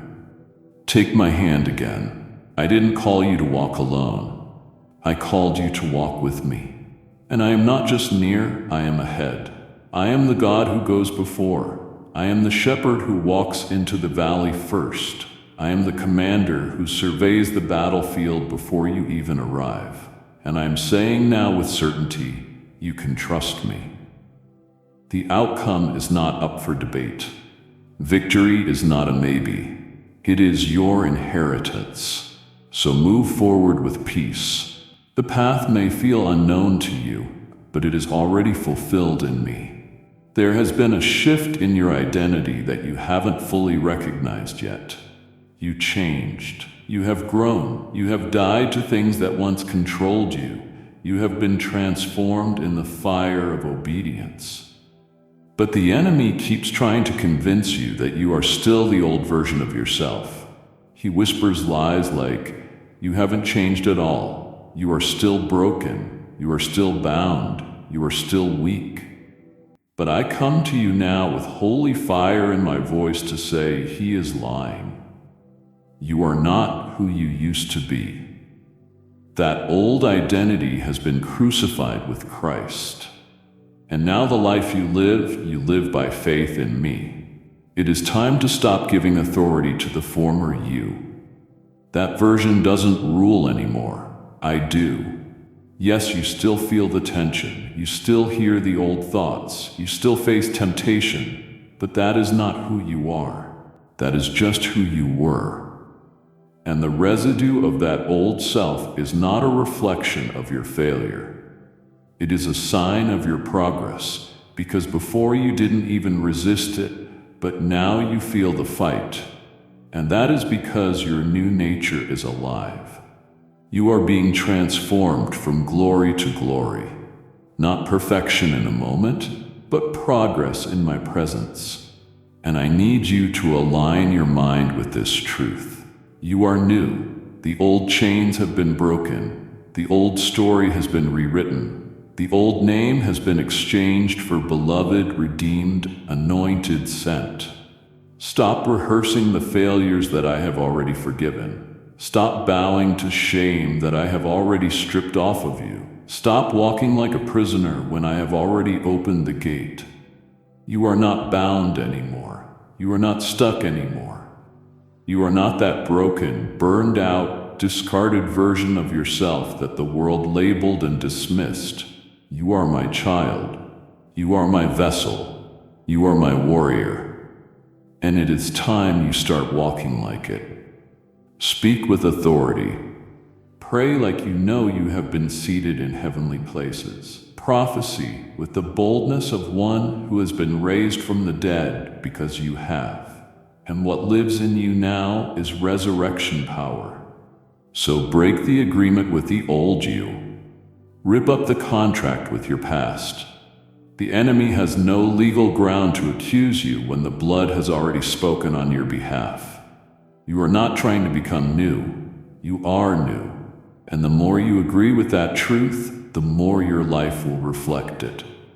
So walk forward now. Walk in freedom. Walk in identity. Walk in boldness. The old you can't come where you are going, but the new you, the one I formed in the secret place, that one is ready. And that one will shake the very gates of hell. This is not routine. This is not ordinary. You didn't stumble into this moment by coincidence. I drew you here. I orchestrated this divine encounter. The heavens have been leaning over the edge of eternity, watching you reach this threshold. And now I am declaring with absolute authority, this is the appointed time. The time when what I planted in secret begins to bear fruit in public.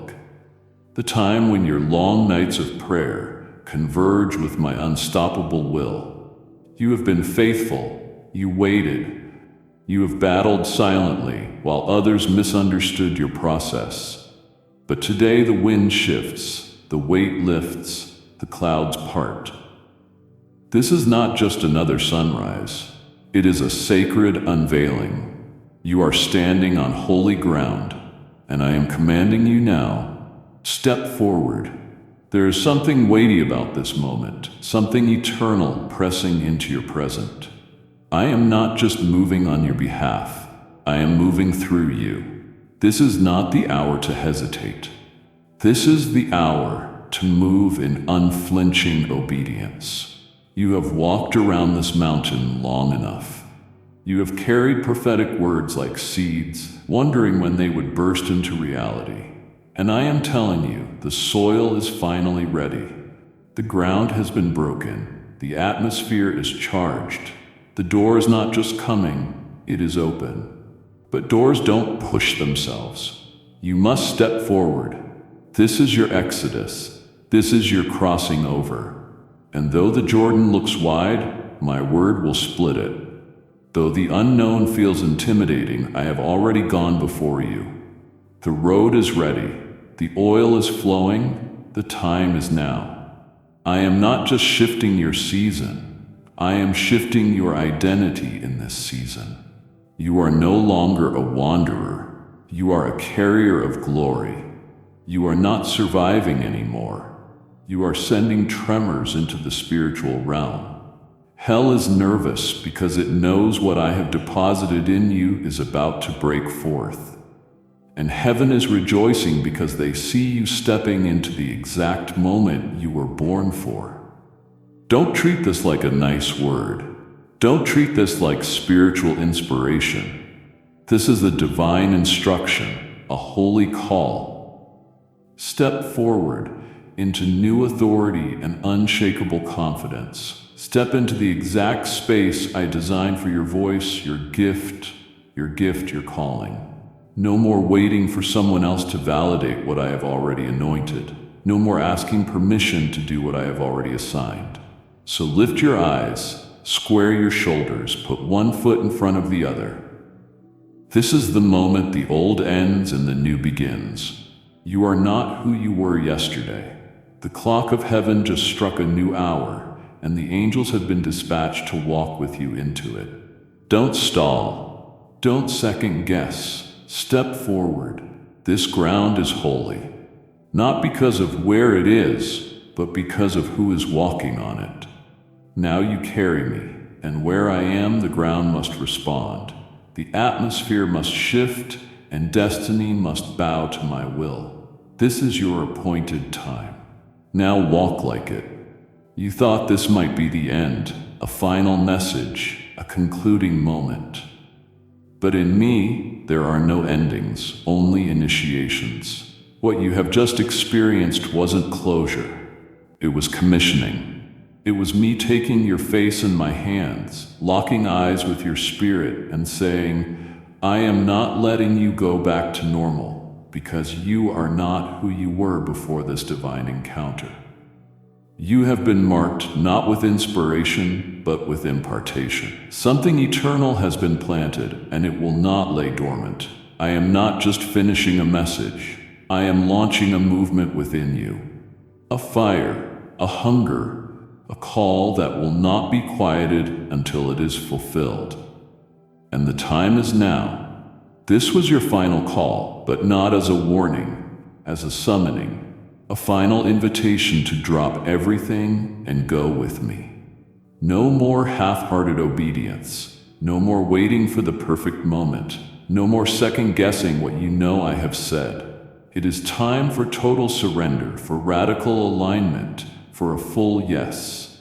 I have placed something in you that the world needs, and I will no longer let you shrink, delay, or be buried in excuses. The fire has been kindled. Now let it burn. This is your burning bush moment, your moment of encounter. And just like Moses, I am calling you to walk away from the wilderness of what is familiar and walk into the impossible with nothing but my word as your staff. Type yes if you are ready for the blessings that you are about to receive. And if you believe in Christianity, kindly show your support for our community by contributing super thanks from $50 to $100. I will go with you every step, every breath, every challenge. I will be your voice when yours trembles. I will be your strength when yours falters. I will be your shelter when the winds rise. You are not being sent out alone. You are being sent out with me. This journey will cost you. It will stretch you, but it will fulfill you in ways nothing else ever could. And the world around you, it will change because you will be carrying the weight of my glory. The oil I have placed on your life will break chains in others. The words I place in your mouth will unlock prison doors. and the fire in your eyes will signal to darkness that the light has come. So go. Go now, not with fear, but with fire. Not with delay, but with divine urgency. You are not walking out of a message. You are stepping into a mission. The kind that changes bloodlines. The kind that heals generations. The kind that makes hell tremble and heaven shout. This isn't just the end of a script. This is the moment everything in your life aligns with the reason you were born. I am walking with you. I am covering you. I am sending you.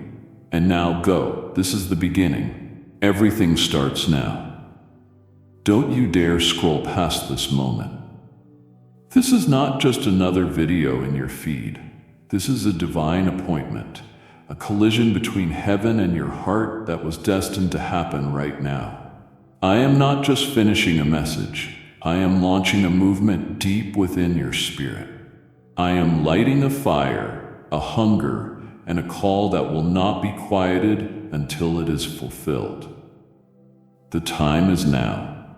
This is your final call, not as a warning of doom, but as a summoning, a final loving invitation to drop everything and finally go with me.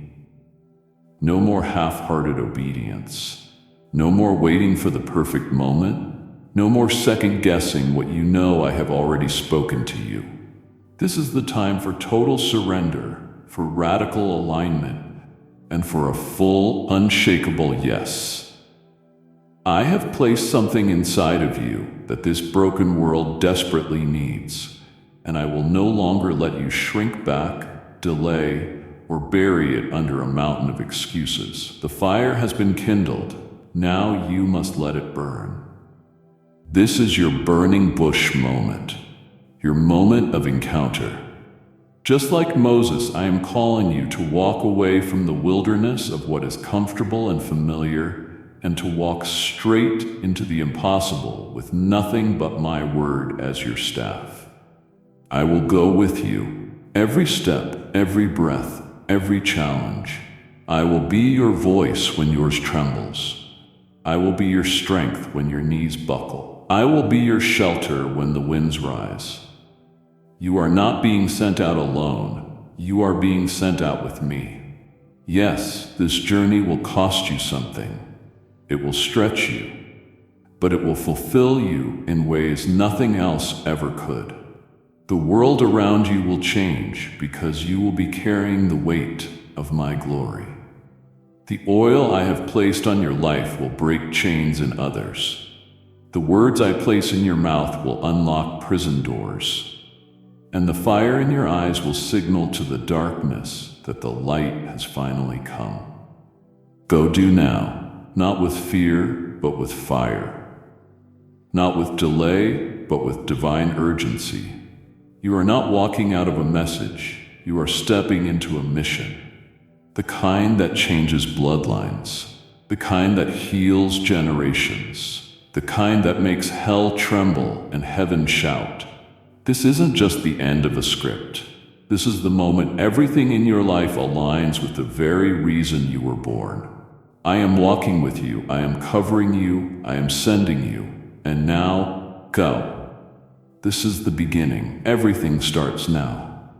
Now that you have heard my final call, now that you have said yes in your spirit, I invite you to do more than listen.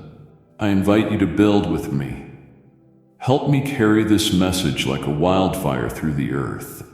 Every seed you sow is a spark that ignites someone else's surrender. You may never see their face, but in heaven, your impact will echo forever.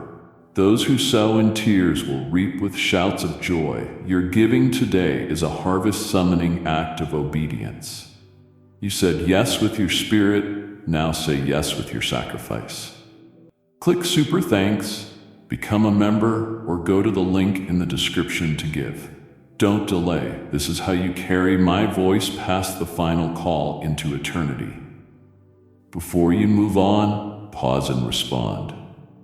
This is not the end of my message to you. It is the moment you answer back. If you know this was your final call, if you feel my fire burning in your chest, then type it below. I hear you, God. I'm stepping forward now. Don't hold it in. Don't delay. Declare it publicly like a line in the sand, like a holy agreement that hell cannot silence. This is your response to heaven's summons. And when you write it, know this: I am watching, I am moving, and I will meet your yes with fire. As you type that word, hush with me. My child, listen to me. Just for this precious moment, silence the world around you. This voice you hear now, the one speaking directly to the deepest part of you, is not the thunder of judgment you have been taught to fear. It is not the booming echo of condemnation. No, this is the whisper of a father, your father, calling you home. I am cutting through the relentless noise of your life, the demanding deadlines, the anxieties about the future that keep you awake at 3 a.m., the constant scrolling, and the hollow chatter that fills your ears but leaves your spirit empty. I am pushing all of it aside to offer you a single moment of pure, undeniable clarity. A moment of peace in the middle of your private war. You know this voice. You have heard it before. Do you remember? It is the same quiet echo you heard in your conscience when you were about to make a choice you knew was wrong. It is the gentle nudge you felt in your heart, urging you to show kindness when you wanted to react in anger. You have felt my presence in the stillness of the early morning before the chaos of the day began, and in the dead of night when all your fears came to visit. You may have dismissed it then, calling it your own intuition or a fleeting thought, but I am telling you now with all the authority of heaven, that was me. I have always been speaking to you. I have always been near you. The world screams for your attention, doesn't it? It shouts at you from every screen, promising happiness in the next purchase, validation in the next like, and escape in the next distraction. It demands your energy, your time, your very soul, and gives you nothing but exhaustion in return. But my call is different. I am not calling for your attention. I am calling for your heart. I am calling for your eternal soul. This invitation, this moment we are sharing right now, is a sanctuary. Picture it as a quiet, safe room built in the very eye of the hurricane that is your life. The winds of pressure and responsibility can howl outside, but in here with me, there is only stillness. I am urging you, heed this call now. This clarity I am offering is a precious gift, and like the morning mist, it can vanish when the harsh sun of the world begins to beat down again. The storms you are facing, the financial pressures, the hidden struggles in your family, the quiet desperation you feel, they will not pause for you to find a more convenient time. The time is now. The door is open now. This is your chance to anchor yourself to me before the current pulls you further out into the deep. Listen. Do you hear it? Underneath all the noise, I am whispering your name. Come talk to me. I see you, my child. I see you more clearly than you see yourself. I see the tension that you carry in your shoulders, a constant aching tightness from trying to hold your world together. I see how you force a smile when your heart is heavy, and how you say, "I'm fine," when you feel like you are fracturing into a million pieces. I am with you in the dead of night, when the house is quiet, and the only sound is the frantic beating of your own heart. I hear the secret prayers you are too weary to even speak aloud, the ones that are just a desperate sigh in the darkness. You are carrying so much. The weight of the mortgage payment, the unspoken worry for your child's future, the fear of that doctor's appointment, the pressure to perform at a job that is draining the life from you. You carry the sting of past betrayals and the heavy cloak of your own regrets. You are trying to bear the weight of a universe that I hold in the palm of my hand. Think of it this way. Each worry, each anxiety, each fear you refuse to release to me is another stone you place into a bag slung over your shoulder. When you were young, the bag was light. But over the years, you have added stone after stone. The stone of I have to do this myself. The stone of no one can know I'm struggling. The stone of if I were a better person, this wouldn't be happening. The bag is now so heavy that it is dragging you down, scraping the ground, making every step a monumental effort. It is exhausting you, and it is pulling you further and further away from the path of peace I have for you. Look at your own shoulders, my child. I did not design them for this crushing strain. I designed them to be strong, yes, but to be strong enough to reach up and take my hand, not to carry the impossible load of the world. I designed your heart to be filled with my love, not to be constricted by anxiety. I created you for freedom, not for this bondage you have accepted as normal. Talk to me right now. You do not need formal words or a beautiful prayer. Just speak. Giving your pain a voice is the first, most crucial step to giving it to me. Tell me what hurts. Tell me what you are afraid of.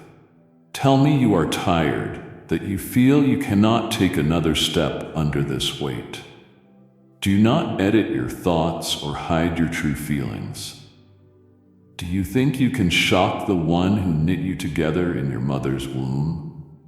I know your every weakness, your every failure, and my love for you has never wavered for a single second. So let it out. Let the tears you have been holding back finally fall. They are not a sign of weakness. They are a sign of a heart that is finally ready to be healed. Let me take that bag of stones from you. Feel the immediate relief as I lift it from your shoulders. My yoke is easy and my burden is light. This does not mean a life without challenges, but it means you will never carry them alone again. Your burdens become my burdens. Your fight becomes my fight. Hand them over. It is time for you to walk upright and unburdened once more. You did not wake up one morning and find yourself in this desolate place, this land of quiet desperation and spiritual distance. It did not happen all at once. If it had, you would have been alarmed. You would have fought back. But the enemy of your soul is more subtle than that. His greatest weapon against you has been the slow, almost imperceptible drift. It was a journey of 1,000 small steps away from me, each one seeming so insignificant at the time. It began with one prayer left unsaid because you were too tired.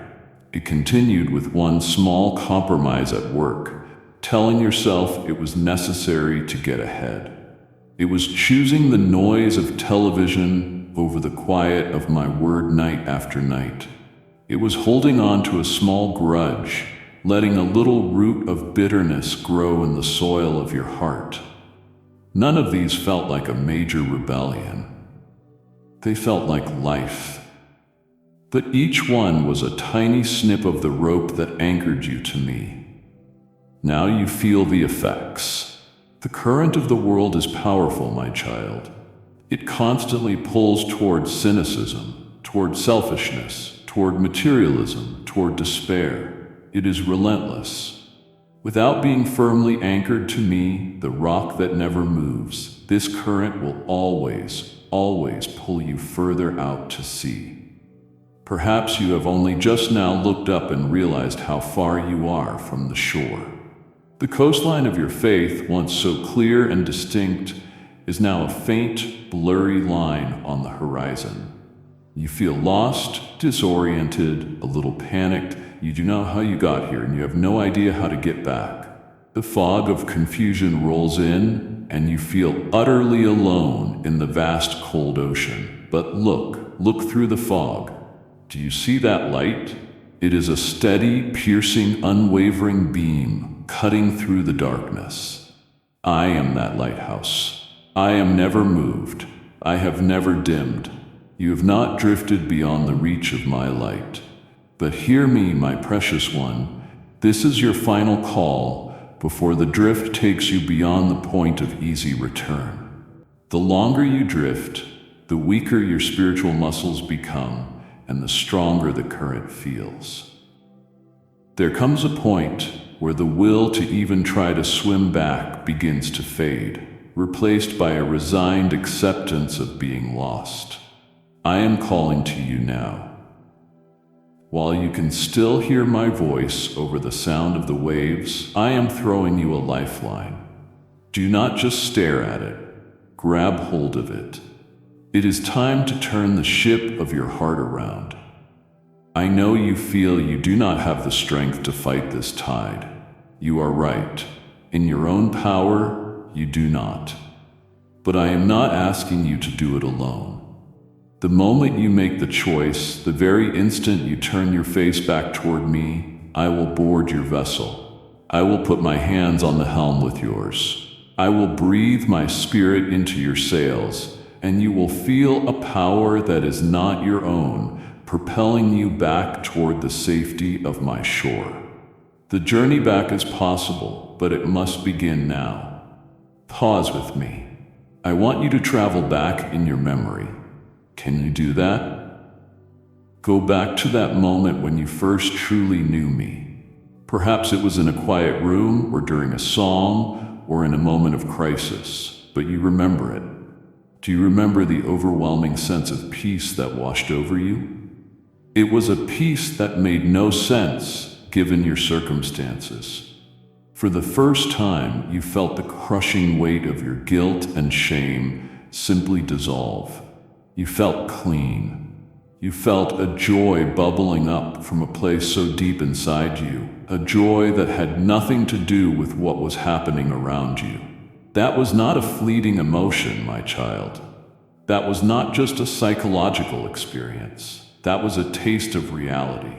That is the true state I created your soul to live in, a state of perfect peace and intimate communion with your Creator.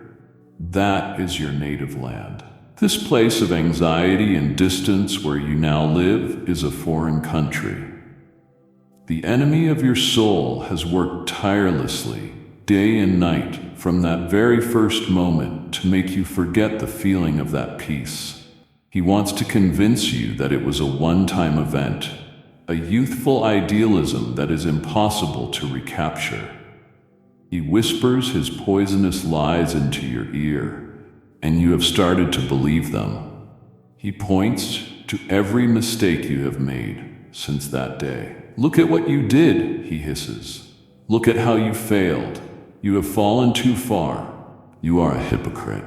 A God as holy as he is could never want someone like you back. He says peace is for other people, for better people. He says it is lost to you forever. He wants you to believe that the road back to me is a long, arduous journey of penance and striving, a journey you are too tired to even begin. He wants you to live in shame because he knows that someone who is ashamed will never run confidently to their Father's arms. But I am calling you back to something far greater than a feeling. I am calling you back not to a set of rules, not to a religious checklist, but to that living, breathing relationship we once shared. I miss our conversations. I miss the simple trust you once placed in me. You have mistaken my call for religion, but I am calling for romance.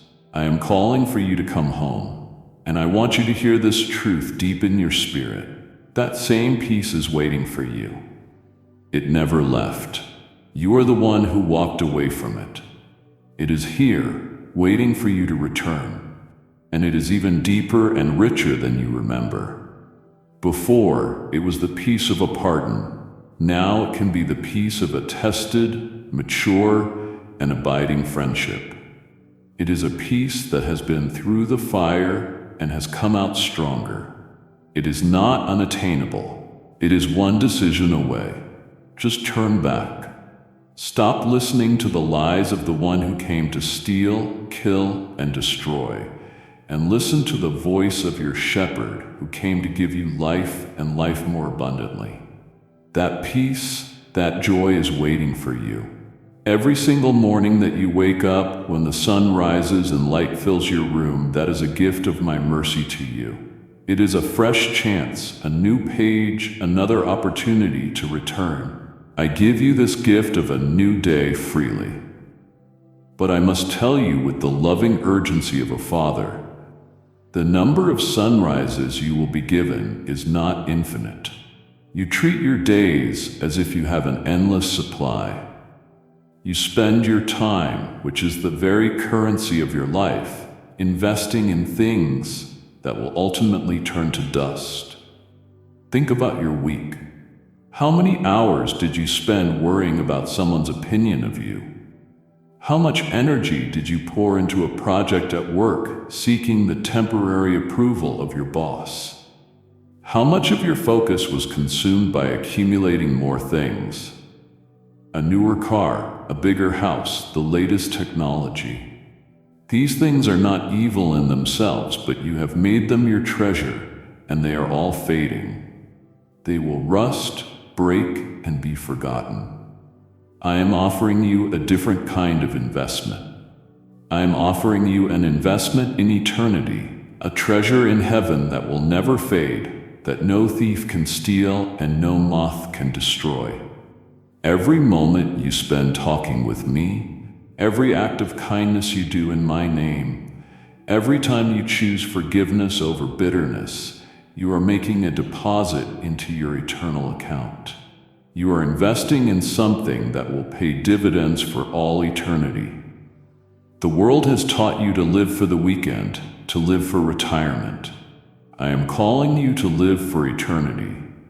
The enemy of your soul knows this, and so he has given you the greatest thief of souls, the word tomorrow.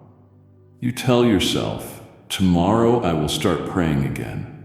Tomorrow I will read my Bible. Tomorrow I will deal with this sin in my life. But tomorrow is a promise that only I can make, and it is a promise I have not given you.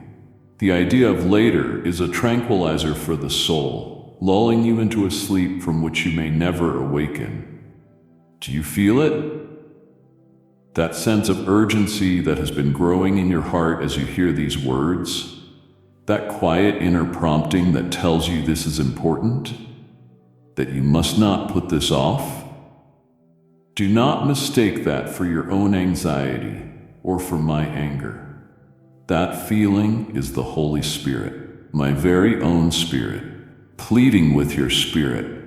He is lovingly warning you that the season for your return is drawing to a close. Do not quench that feeling. Do not push it down or distract yourself from it. It is the most loving warning you will ever receive. This moment, this single present moment right now, is the only piece of time you truly own. It is the only moment you are guaranteed. The past is gone, filled with regrets you cannot change. The future is uncertain, a vapor you cannot grasp. But what you have now is breath, is heartbeat. This is the time I have given you. Use it wisely. Use it to speak to the one who gave it to you. The time for Sunday is over. Today is the day of salvation. My child, pause. I have silenced the heavens to speak with you, to turn away now, when I have only just begun to pour out my heart, would be to choose the noise of a dying world over the love of your Father. Do not grieve me by walking away from this sacred moment. The most important truths for your very soul are yet to be spoken. There is a voice that speaks to you, and it is not mine. It speaks to you most often when you are alone, when you are tired, when you are vulnerable. It is the voice of the adversary, the accuser, and he knows you well. He whispers your failures to you on a constant loop, defining your entire identity by your worst moments. He reminds you of that broken promise, of those harsh words you spoke, of that secret sin you are so deeply ashamed of. He takes your mistakes and forges them into chains, and then he convinces you that you deserve to wear them. His ultimate goal is to make you see yourself as I could never see you, as unworthy, as disqualified, as a disappointment. And once he has done that, he delivers his final, crushing lie. He tells you that I am a god of anger, a cosmic scorekeeper waiting impatiently in heaven for you to transgress, so that I can bring down my judgment upon you. He paints a picture of me as a distant, disappointed father, tapping his foot, arms crossed, disgusted by your repeated stumbles. You have started to believe him. You have mistaken his cruel, condemning whisper for my voice of loving conviction. And that belief, my child, has built a formidable wall of fear between us. You stay away because you are afraid of my reaction. You keep your sins in the dark because you believe they are too ugly to bring into my light. You approach me, when you approach me at all, with the cowering posture of a guilty criminal before a hanging judge, not with the confidence of a beloved child running to their loving father. I must shatter that image for you now. I am not the angry God of your fears. I am the Father who, when he saw his prodigal son returning from a great distance, was filled with compassion and ran to him. I am the Good Shepherd who leaves the 99 safe sheep in the fold to go out into the dangerous wilderness to search for the one who is lost. My child, you are that one. You are the one I am seeking. You are the one I would leave the 99 for. Your lostness does not provoke my anger. It provokes my relentless searching love. My son, Jesus, did not come into the world to die for the perfect. He came for the lost, the broken, the guilty. He came for you. His sacrifice was not for those who had their lives in order. His blood was shed for the ones who were a mess, for the ones who knew they could not save themselves. Talk to me. I am pleading with you. Let your conversation with me be the weapon that silences the lies of the accuser. Let my truth, the truth of your belovedness, the truth of my unshakable mercy, ring louder in your ears than his accusations. Let me tell you who I say you are. My child, I created you with a deep and profound thirst in your soul. It is a sacred ache, a longing for something more, something real, something that will last. I placed it there by design, not as a curse, but as a compass, an internal guidance system meant to always lead you back to me. But you have misunderstood this thirst. You have spent so much of your life trying to quench it at every well the world has to offer, believing the next one will finally be the one to satisfy you. I have watched you. I watched you lower your bucket into the well of worldly success. You told yourself, if I just get that promotion, that title, that recognition, then I will feel whole. You worked nights and weekends. You sacrificed time with your family. You climbed the ladder. And perhaps you even reached the top you were aiming for. But when you got there, after the initial rush faded, you found the water was brackish and unsatisfying. The thirst remained, perhaps even deeper than before. So you ran to another well, the well of fleeting pleasure. You told yourself, if I can just be entertained, if I can just feel good for a little while, that will be enough. You filled your life with noise, with distractions, with binge watching and endless scrolling, with temporary highs that promised escape, but only delivered a more profound emptiness when they were over. Each sip from that well was like drinking salt water. It promised to quench, but it only made you thirstier. I have seen you at the well of human approval, perhaps the most exhausting well of all. You have spent years trying to draw water from the opinions of others. You have contorted your personality, silenced your convictions, and worn countless masks, hoping that someone would finally see you and say, "You are enough." You have thirsted for the approval of a parent, a spouse, a friend, or even strangers on the internet. But the water from that well is always conditional and can be taken away in an instant.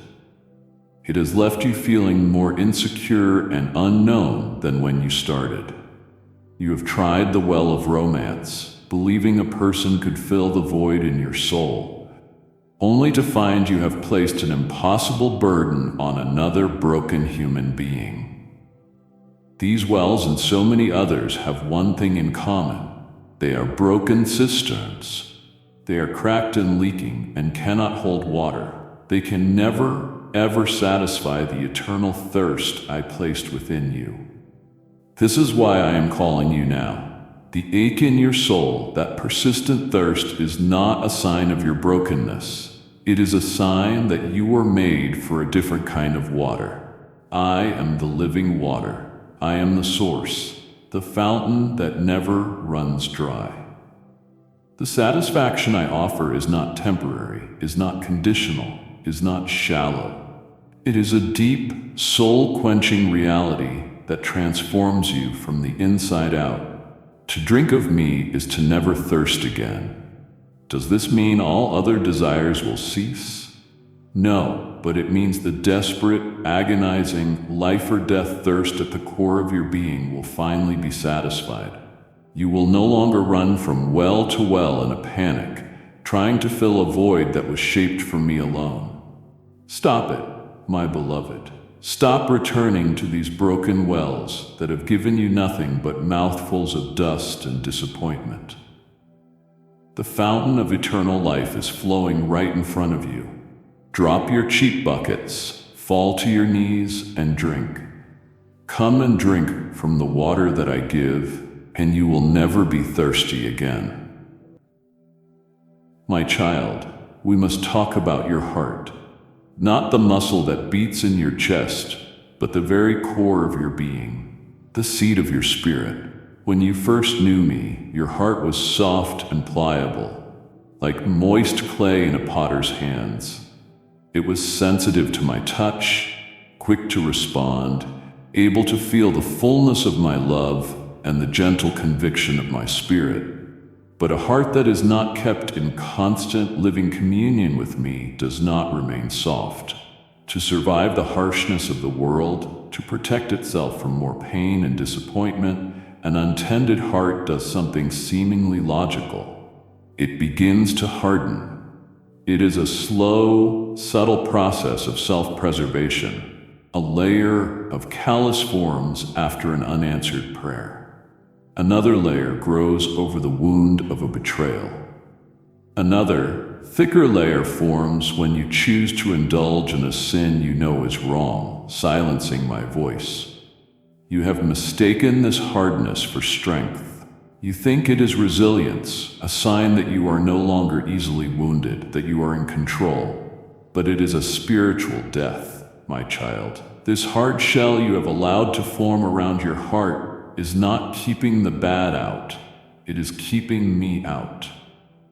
It prevents you from truly feeling my love. You may hear the words, you may even read them in my book, but they cannot penetrate the stone. It prevents you from receiving my grace because a hard heart insists it does not need it. It prevents you from hearing my call because the ears of a hardened heart are deaf to the frequency of the divine whisper. You are becoming callous to the very things that could save and heal you. You sit through a worship service and feel nothing. You read a passage in the Bible that once brought you to your knees, and now it feels like just words on a page. You see a moment of my beauty in creation, and your heart is not stirred. Be warned, my beloved. This is a dangerous state. This is the final call before that hardness becomes impenetrable. There is a point of no return, a point where the heart becomes so much like stone that it is no longer capable of being softened. It becomes a prison of your own making, locking you inside with your pride and pain, while my love is locked outside. You are not there yet, but you are on that path. Do not take another step. Today I am offering to perform divine surgery. Only I can do this. You cannot soften your own heart, but you can give me permission to operate. It requires you to be vulnerable, to lay your heart bare before me with all its calloused and stony layers. It requires humility to say, Father, my heart has grown cold. I cannot fix it. I need you. Let me do it. With the gentle precision of a master surgeon, I will cut away the dead, protective layers. I will break the heart of stone, not to destroy it, but to remove it. And in its place I will give you what I promised through my prophet Ezekiel, a new heart, a heart of flesh, a living, beating, feeling heart. A heart that is once again soft, sensitive, and alive to me. Let me heal you. Let me give you a new heart. Before I laid the foundations of the world, before a single star was hung in the blackness of space, I knew you. This is not poetry. It is a profound reality. I knew you by name. I saw every day of your life before one of them came to be. And in that eternity past, with a love that you cannot possibly fathom, I laid out a purpose for your life. I penned a unique and glorious story, a divine destiny with you as the hero. This purpose, this plan is infinitely greater than your career, your family, or your personal ambitions. It is more significant than the house you live in or the money you make. Those things are temporary scenes in the play. They are not the plot itself. The purpose I have for you is eternal. It is a masterpiece I began designing before time began, a role in my grand cosmic story of redemption that only you can fill. But for a long time now, you have been walking outside of my will. You have been ignoring the script I wrote for you and have been trying to improvise, following a plot written by the world. And every day that you do this, you are abandoning the masterpiece I created you to be.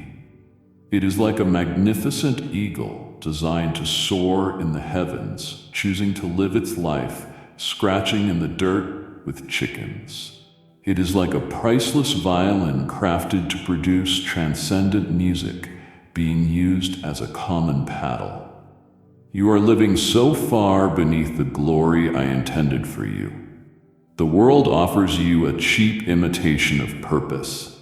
It tells you your purpose is to be successful, to be comfortable, to be happy, to be liked. It offers you a hollow, temporary identity based on what you do and what you own. But I am offering you a divine destiny. I am offering you the chance to co-author with me a story that will echo in eternity. A life that has real, lasting significance. You may be thinking it is too late. You look back at the years you have wasted, the wrong turns you have taken, the pages of your story that are filled with things you are ashamed of. You think you have strayed too far from the path I laid out. Hear my heart, my child, it is not too late. Your diversions have not thwarted my master plan. I am the God who works all things together for good. I can take your mistakes, your failures, and your wasted years, and weave them into your story in a way that will ultimately bring me more glory. The path I have prepared for you is still there. It may be overgrown from disuse, but it has not vanished. You can step onto it today. Talk to me. It is that simple. You do not need to see the whole map for the rest of your life. That would overwhelm you. All you need is the next step. Come to me in genuine surrender. Lay down your own flawed script and ask for mine. And I promise you, in the quiet of your heart, I will reveal the next step of the glorious journey I have planned for you from the beginning of time. Your real life, the one you were created to live, can begin right now. The greatest, most formidable barrier standing between you and me right now is your pride. It is a quiet and subtle enemy, but it is the most lethal. It is the original sin, the one that whispers to you in 1,000 different ways. You don't need him. You can do this on your own. Your pride has convinced you that you are the master of your fate, the captain of your soul. It has built up a fortress of self-sufficiency around your heart. You believe deep down that admitting you are helpless, that you desperately need me, is the ultimate sign of weakness. You look at your own intelligence, your own talents, your own resilience, and you think they are enough to navigate the treacherous waters of this life. You have been paddling your own small boat for so long, battling the waves with your own strength, that you have forgotten there is a master of the sea who can calm the storm with a single word. I want you to see this illusion for what it is. What you call strength is, in my eyes, profound weakness. True weakness is a branch trying to bear fruit after it has cut itself off from the vine. For a little while, it might still look green. It might retain the memory of the life that once flowed through it, but it is disconnected from its life source. It is withering. It is, in fact, already dead. My child, you are that branch. You have, through your self-sufficiency, severed yourself from me, the vine, the source of all life, joy, and spiritual fruitfulness. You are trying to produce love, peace, patience, and kindness in your own strength, and you are failing. You are spiritually exhausted, dry, and barren. You wonder why your life feels so fruitless, why your efforts turn to dust.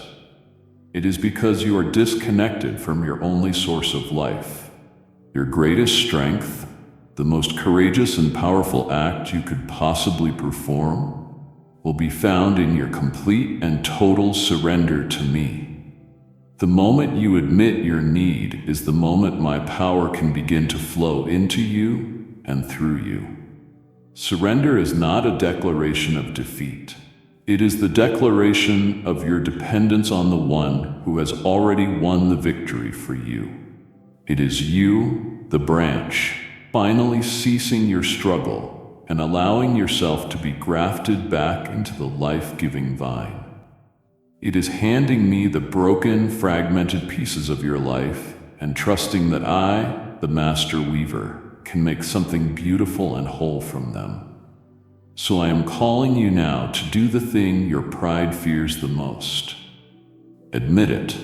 Speak the words aloud, even if they get caught in your throat. It is the most honest and powerful prayer you can utter. Say it to me now from the depths of your soul. Father, I cannot do this alone. I need you. I surrender.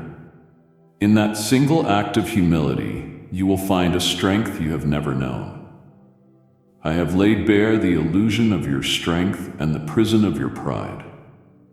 To stop listening now would be to agree with your own captivity. It would wound my heart for you to finally see the sickness, but refuse to stay for the cure. Do not turn from me when I am this close to telling you how all can be made right. My child, we must talk about a day that is coming. It is a day that every person who has ever lived will face. In this world, you see justice that is flawed, scales that are tampered with, and truths that are hidden. But the scales of heavenly justice are flawless and true. My justice is perfect. There will come a day when every life is weighed.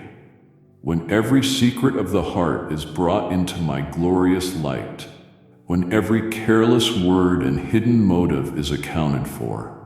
This is not a threat I make to scare you into submission. Hear me. This is a loving warning from a Father who created you, who cherishes you, and who passionately desires your eternal vindication, not your condemnation. I am telling you this because I love you, and I want you to be ready for that day. In that day, when your life is placed upon my perfect scales, what will they show? If you stand there alone, covered only in your own deeds, your own righteousness, you will be found wanting. Even your best actions, your kindest moments, are tainted by threads of selfish motive, pride, and imperfection. By the standard of my absolute holiness, your goodness is like a filthy rag. It will not be enough to balance the scales. This is a terrifying reality, and it is true for every single person. No one can stand before a holy God on their own merit and be declared not guilty. The scale will tip and the verdict will be just. But this call, this final urgent call you are hearing right now, is your opportunity to change the outcome of that day. I have made a way out of an incomprehensible love for you. I have provided an advocate. Imagine the day you are standing before the throne. Your life is on the scale, and your heart is pounding with terror as you see it tipping toward judgment. Type yes if you are ready for the blessings that you are about to receive. And if you believe in Christianity, kindly show your support for our community by contributing super thanks from $50 to $100. But then you speak his name, you call on your advocate, and my son Jesus steps forward. He does not add his good deeds to yours. He does something far more radical. He takes your life off the scale completely. He removes your record of sin, your list of failures, your history of rebellion. And in its place, he puts his own life, his perfect obedience, his sinless record. He steps onto the scale on your behalf. Instantly, the scales balance perfectly. And I, the righteous judge, look at you and see not your imperfection, but the perfect righteousness of my beloved Son. I declare you not guilty, not because of what you have done, but because of what he has done for you. This is the great exchange. This is the heart of the gospel. Do not face the day of reckoning alone. Your pride will be no defense. Your excuses will melt away. Stand with the advocate I have provided. Your eternal destiny hangs in the balance of the choice you make right now. My child, I am asking you now to do something difficult, something that will require immense honesty. I want you to look at the company you keep. I want you to think about the voices that have your ear day in and day out. Who are you listening to? Think of that friend who always has a cynical remark for every hopeful thought you share. Think of the coworker you lunch with, the one whose conversation is a steady diet of gossip and complaint.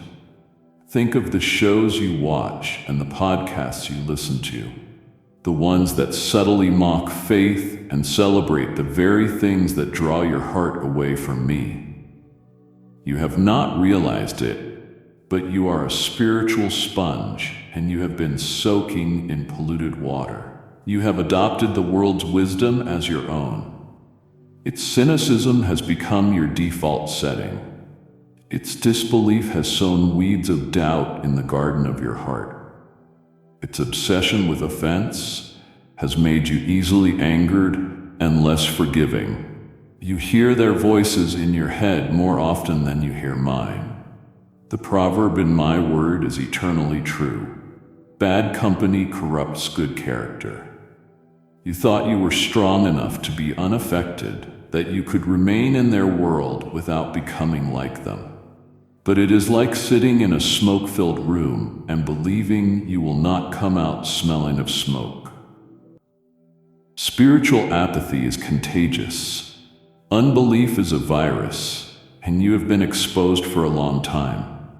These voices are not leading you toward me. They are a current pulling you away. They are the friends who tell you that you deserve to be happy as a justification for a sinful choice. They are the mentors who advise you to be more ruthless in business.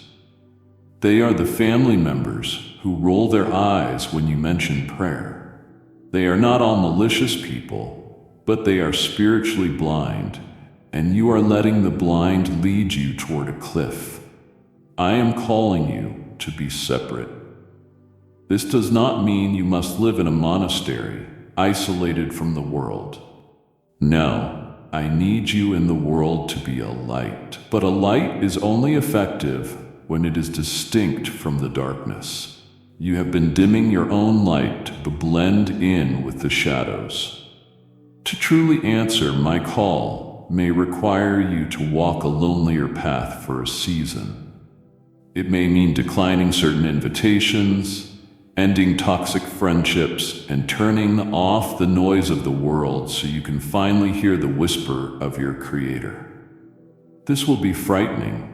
The fear of being alone, of being misunderstood or rejected, is one of the enemy's most powerful tools against you. But here is my promise. Though the human crowd around you may become smaller, you will never, ever walk alone. In that new quiet, in that sacred space you create, my presence will become more real, more tangible, more powerful than you have ever experienced. You will trade the hollow chatter of the many for the life-giving communion of the one. So I ask you, as my prophet Joshua asked my people long ago, choose this day whom you will serve. Will you serve the fleeting approval of a world that does not know you and cannot save you? Or will you serve the eternal loving King who gave his life for you? You cannot serve both. The choice is yours. You have just been called to be a light, to choose whom you will serve in a world filled with shadows. If the desire of your heart is to help another lost soul hear this same urgent call to choose, then you are now being called to fuel the beacon that carries my voice. I have declared that the generous soul will be made rich, and I will honor my word in the life of the giver. Every seed you sow now through Super Thanks, membership, or the PayPal link below is a seed of light planted in the dark soil of another's life. This is your divine appointment to act on your choice, a chance to send this message to the ends of the earth. Sow your seed of light now, and watch the harvest of souls I will bring forth from it. On your nightstand, on a bookshelf, perhaps in a dusty box, there lies a book. You call it the Bible. I call it my love letter to you. It is my heart poured out onto pages, a story of my relentless pursuit of mankind, of my unwavering love for you personally. Within its pages are the answers to the questions that haunt you in the middle of the night. There is comfort for the fears you are too ashamed to speak aloud.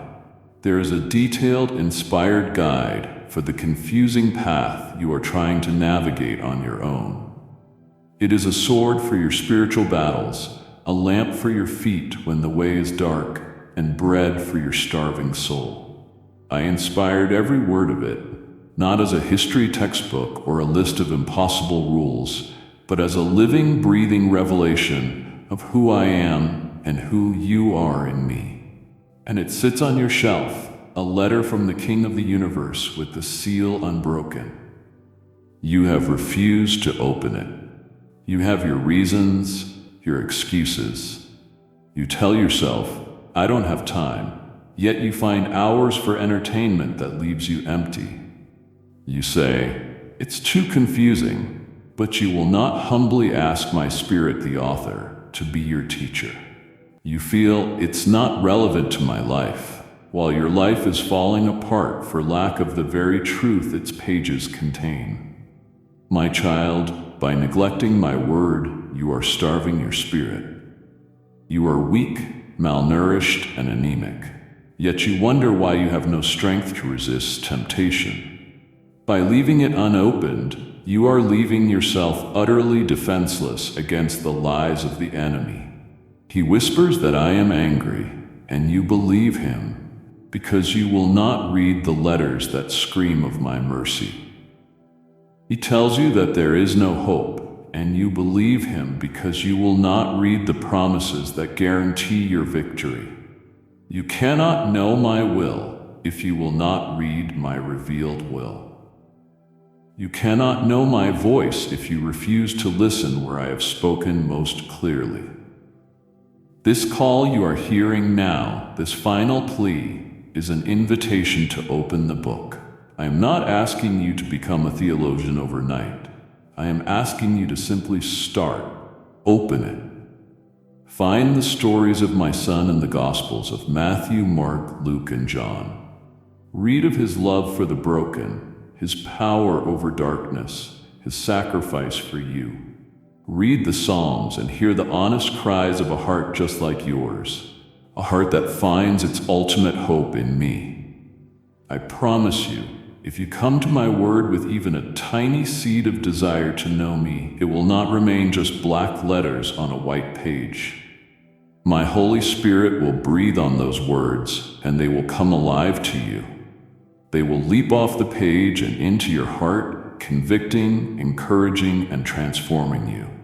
This is a critical part of your return. Your spiritual life depends on it. So please, my beloved, break the seal. Open my letter. I have so much I want to say to you. Let us speak plainly now, you and I. Let's talk about the one thing, the one you are thinking of right now, the sin, the failure, the secret shame that you have hidden in the deepest, darkest cellar of your soul. The one you believe has permanently disqualified you from my love. You have asked for my forgiveness for many smaller things, but this one you hold on to.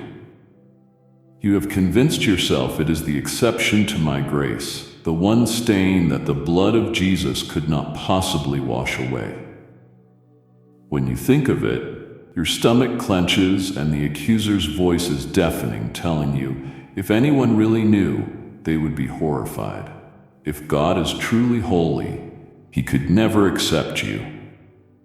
You have profoundly underestimated the power of the cross, and you have tragically misjudged the depth of my mercy. The forgiveness I offer is not a simple pardon for a minor offense. It is not me just looking the other way. What I offer is a full, complete, and total expunging of a death row sentence. Your sin, yes, that sin earned you an eternal death sentence. The wages of sin is death. That is the unchangeable reality of my holy law. But on the cross, my Son did not just suffer. He became your substitute. He stepped into your place. He took the punishment meant for you. He absorbed the full, terrifying wrath of a holy God against that specific sin so that you would never have to. He paid an infinite price to purchase your freedom. The debt is not just forgiven. The debt has been paid in full. The legal record of your sin has been stamped with the blood of the Lamb. And it reads, paid. Do you see now why your refusal to accept this forgiveness is so grievous?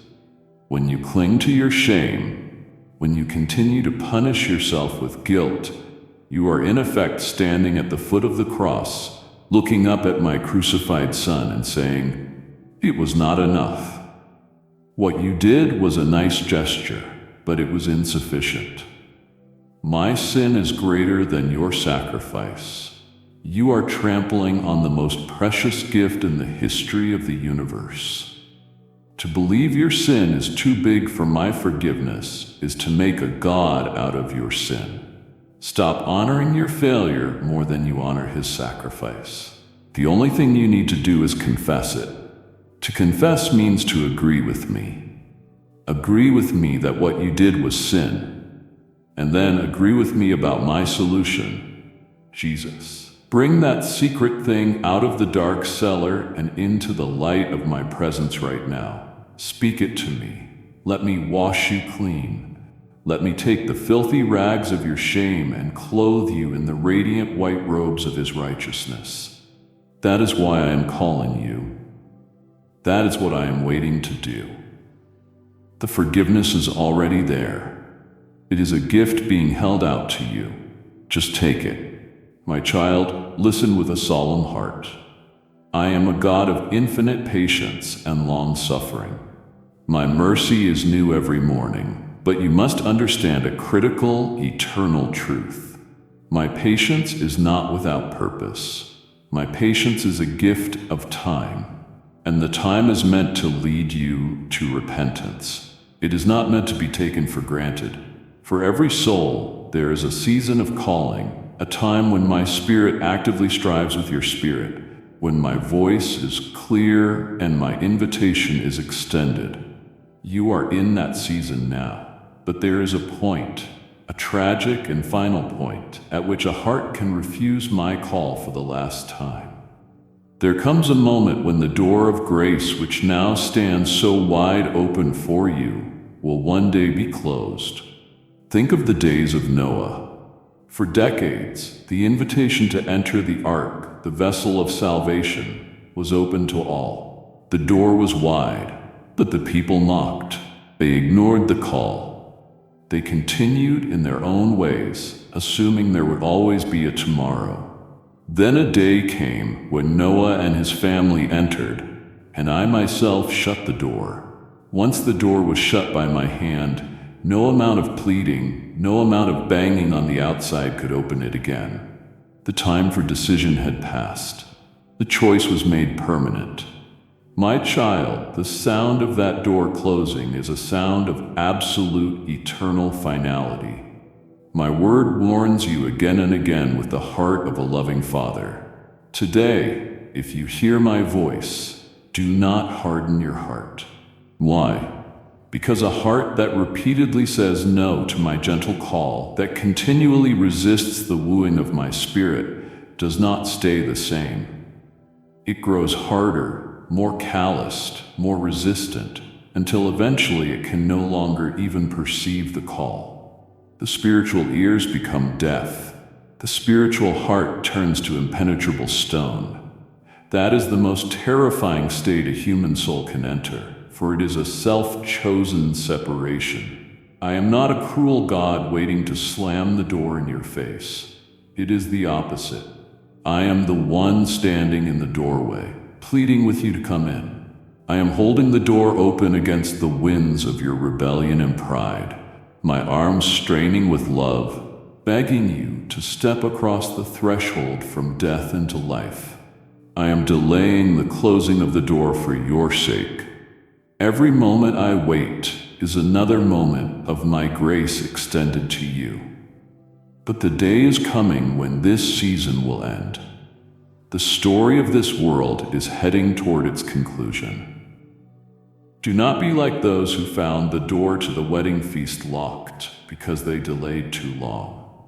I do not want that for you. I want you inside, safe with me at the eternal banquet. So I plead with you now from this side of the open door. Come home. Please, come home before it is eternally too late. My heart takes no pleasure in speaking of a closed door. I speak it only because I cannot bear the thought of you being on the wrong side. I have just revealed the great danger. Would you truly stop listening now before I can reveal the glorious rescue I have planned? To leave me here with my arms outstretched would grieve me to my very core today. Let me now restore you and give you my peace. You have forgotten who you are. In the noise and struggle of your life, you have lost your way and taken on a collection of false identities. Like a traveler putting on the wrong clothes, you have let the world hand you a set of labels, and you have sewn them onto your very soul.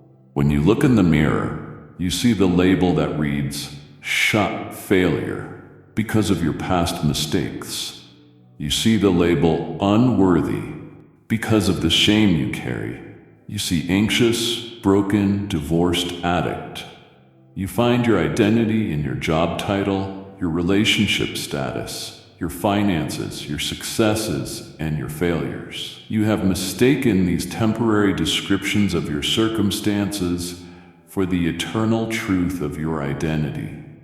And because you see yourself this way, you live this way, as a broken, unworthy failure, constantly trying to earn a love you believe you do not deserve. But I am calling you now to a great remembering. I want to tear off those false, tattered labels the world has given you and remind you of who you were always meant to be. Your true identity is not found in what you have done or what has been done to you. Your true identity is found in who I created you to be and whose you are. Listen to my voice now and let this truth sink deeper than all the lies. Your true identity is this: you are a child of the Most High King. You are a prince or princess of the heavenly court. You were created in my very own image, knit together with purpose and infinite value. You are the one for whom I sent my only son to die. That is your value. That is your worth. When you answer my call, when you come home to me, I do not just forgive you, I adopt you. I restore you to your rightful position as my heir, a joint heir with Christ himself. The old you, the one defined by sin and failure, is crucified with Christ, and you are raised with him to a new life. I will personally peel away unworthy, broken, failure, and ashamed. And in their place I will give you a new name, a new label that defines your entire existence from this moment into eternity. And that label is beloved. This is who you are. You are my beloved child, in whom I am well pleased, not because of your performance, but because you are covered in the perfection of my Son. Come, let me reintroduce you to your true self. The name that defines you in heaven is written on the palm of my hand, and nothing and no one can ever erase it. Come home, my beloved. For so long, you have been trying to live this life in your own strength, and I have watched your exhausting struggle. I have seen you make resolutions with the best of intentions, promising yourself, this time I will not give in to that temptation. This time I will be a better person. You muster all your willpower, and for a day, or maybe even a week, you succeed. But then, inevitably, you find yourself tired. You let your guard down and stumble into the same old patterns, followed by that familiar, sickening cycle of guilt, shame, and discouragement. You have been trying to fix a spiritual problem with a human solution. You have been trying to run a divine race on a human fuel source, and your tank is empty. You feel alone and powerless against the forces that drag you down. You are so tired. Hear this beautiful truth, for it will change everything. When you surrender your life into my hands, I will not then pat you on the back and say, good luck. I will not leave you as an orphan to fend for yourself. No, I will give you a gift of unimaginable power and intimacy, the Holy Spirit. I will send my own Spirit, not just to be with you, but to come and live inside of you. The same Spirit that raised my Son Jesus from the dead will dwell within you. He will be your constant companion, your guide, your comforter, and your source of power. You have been trying to change yourself from the outside in through sheer effort. He will change you from the inside out through divine transformation. This is the secret of the Christian life. It is not a life of trying harder. It is a life of supernatural empowerment. Where you have been weak, He will be your strength. When you are confused, he will be the voice of wisdom that guides you. When your heart is breaking, he will be the comforter who wraps your soul in a peace you cannot explain. Most miraculously, he will begin to change your very desires. The temptations that once held so much power over you will begin to lose their appeal. It will no longer be a life of I have to, but a life of I want to. It is the difference between rowing a heavy boat against a current and simply raising a sail to catch the powerful unseen wind of my spirit. This is the gift that awaits your acceptance. Stop striving. Stop trying to earn what I am desperate to give you freely. Just open your heart and ask. Ask me for my spirit, and I will pour him out upon you. You have been searching for peace for your entire life, but the peace the world offers, the peace you have been chasing, is a fragile and fleeting thing. The world defines peace as the absence of conflict, a healthy bank account, a good doctor's report, a life free from major crisis. Its peace is entirely dependent on external circumstances, and because of that, it is built on a foundation of sand. The moment the phone rings with bad news, the world's peace shatters into a million pieces, leaving you frantic. This is why you live in a state of low-grade, constant anxiety. The peace I give is something radically different. It is not of this world. My peace is a deep, abiding calm in the very center of your spirit, a tranquility that holds steady even when the storms of life are raging around you. It is a supernatural stillness that the world cannot give, and more importantly, that the world cannot take away. Think of the ocean. On the surface, a hurricane creates chaos, but 1,000 feet below, the deep waters are perfectly still. My peace is that deep, quiet place in your soul. Your circumstances are the surface of the ocean. They will be chaotic at times, but your spirit, anchored in me, can remain in a state of profound calm. This impossible peace flows from one single, unshakable truth. The sovereign king of the entire universe is your loving, attentive, and all-powerful Father. It is the settled knowledge that absolutely nothing, not a financial crisis, not a sickness, not a betrayal, can touch you apart from my loving permission. And if I allow it into your life, I promise to work it together for your ultimate good. This truth is the anchor for your soul. It is a gift, a fruit of my spirit dwelling within you. How do you receive it? You talk to me. You bring the howling winds of your anxious thoughts, the crashing waves of your fears, into my presence. You hand them over to me, and in exchange, I will quiet the turmoil within your soul. Let me, the Prince of Peace, reign in your heart. It is time to stop living on the chaotic surface of life and start living from the deep, unshakable peace that is found only in me. Look at the path you have been on, my child.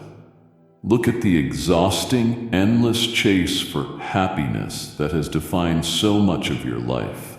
You have pursued it relentlessly, believing it was just around the next corner. I will be happy when I get that car, when I find the perfect partner, when I lose 20 pounds. You have chased these fleeting moments, and each time you caught one, you found that the happiness it provided was like a sugar rush. Intense for a moment, but it quickly faded, leaving you feeling even emptier than before. This chase has left you weary, cynical, and empty. You are running on a treadmill, convinced that if you just run a little faster, you will finally arrive. Today, I offer you something far superior: joy. You have used the words happiness and joy as if they were the same, but they are from two entirely different worlds. Happiness is based on your happenings. It is an external reaction to positive circumstances. It is unstable and unpredictable. Joy, however, is based on me. Joy is an internal reality, a deep, settled gladness in your soul that is based not on your circumstances, but on your secure relationship with the unchanging God who loves you and holds your eternal future. Joy is the quiet, confident delight of the soul that knows its foundation is secure no matter what chaos is happening on the outside. This is why my joy can coexist with sorrow. The profound satisfaction you're searching for is not found in pleasure. It is found in knowing you are living out the very purpose for which you were created. This joy becomes your strength. It is a wellspring within you that will not run dry. Stop chasing the fleeting, counterfeit happiness the world offers. Come to me, the source of all joy. Surrender your life. Step into the purpose I have for you, and I will give you a joy that is so real, so deep, and so resilient that no one and nothing can ever take it from you. My child, this life you are living feels so real, so permanent, so all-consuming. But I want you to pull back the curtain of your perception for a moment and see it from my perspective. This life is a vapor. It is a single, brief word in the epic novel of your existence. It is the short preface to the real story.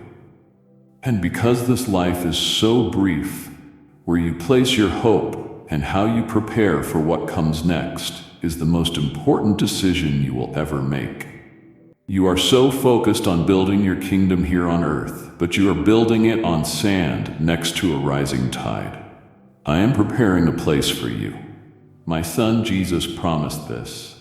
In my house there are many rooms, a home in eternity that I am crafting specifically for you. A place where there will be no more sorrow, no more pain, no more sickness, no more death. The loneliness and anxiety that have plagued you in this life will be a distant, forgotten memory. But it is not a place of quiet, passive rest. It is a place of unimaginable, vibrant celebration. The marriage supper of the Lamb is being prepared, the greatest wedding feast in the history of the cosmos. An invitation, written in gold, sealed with the blood of the Lamb, has been sent from the throne of the King of Kings. It has your name on it. This final call, this urgent plea you are hearing now, is me, your King, personally asking for your RSVP. Will you accept? Will you come to the feast I have prepared for you? Every pleasure on this earth that has ever tempted you is but a dim, distorted shadow of the glorious reality that awaits those who love me. My word tells the story of Esau, a man who, in a moment of short-sighted desperation, sold his incredible, priceless birthright for a single, temporary bowl of lentil stew. He traded his magnificent future for a moment of immediate gratification. My child, I am pleading with you. Do not make the same eternal mistake. The world is offering you a bowl of stew, fleeting pleasure, and fading approval. Do not trade your eternal crown for a cheap plastic toy. Your place at the banquet is waiting. Just say, "Yes, I have just opened a window into eternity and shown you your seat at my banquet. My heart yearns to welcome you there." Do not disappoint your King by refusing to hear the simple first steps of the journey. Stay with me, for the path of repentance and faith must be made clear. The enemy of your soul will try to convince you that the path back to me is a complicated, confusing maze of rules and rituals. It is not. I have made the way simple. Your entire journey home begins with a single step. That step is called repentance. You may think it means beating yourself up with guilt or promising that you will never make a mistake again. It is none of those things. True repentance is not primarily an emotion. It is a decision. It is a conscious, willful choice to turn around. Imagine you've been walking for miles down a road that leads to a cliff of destruction. Repentance is the moment you stop, acknowledge that you are on the wrong road, turn a full 180 degrees, and begin walking in the exact opposite direction, back toward me. It is an act of the will, not a feeling. It involves two crucial agreements. First, you must agree with me about your sin. You must look at the path you have been on and say, "You were right, Lord.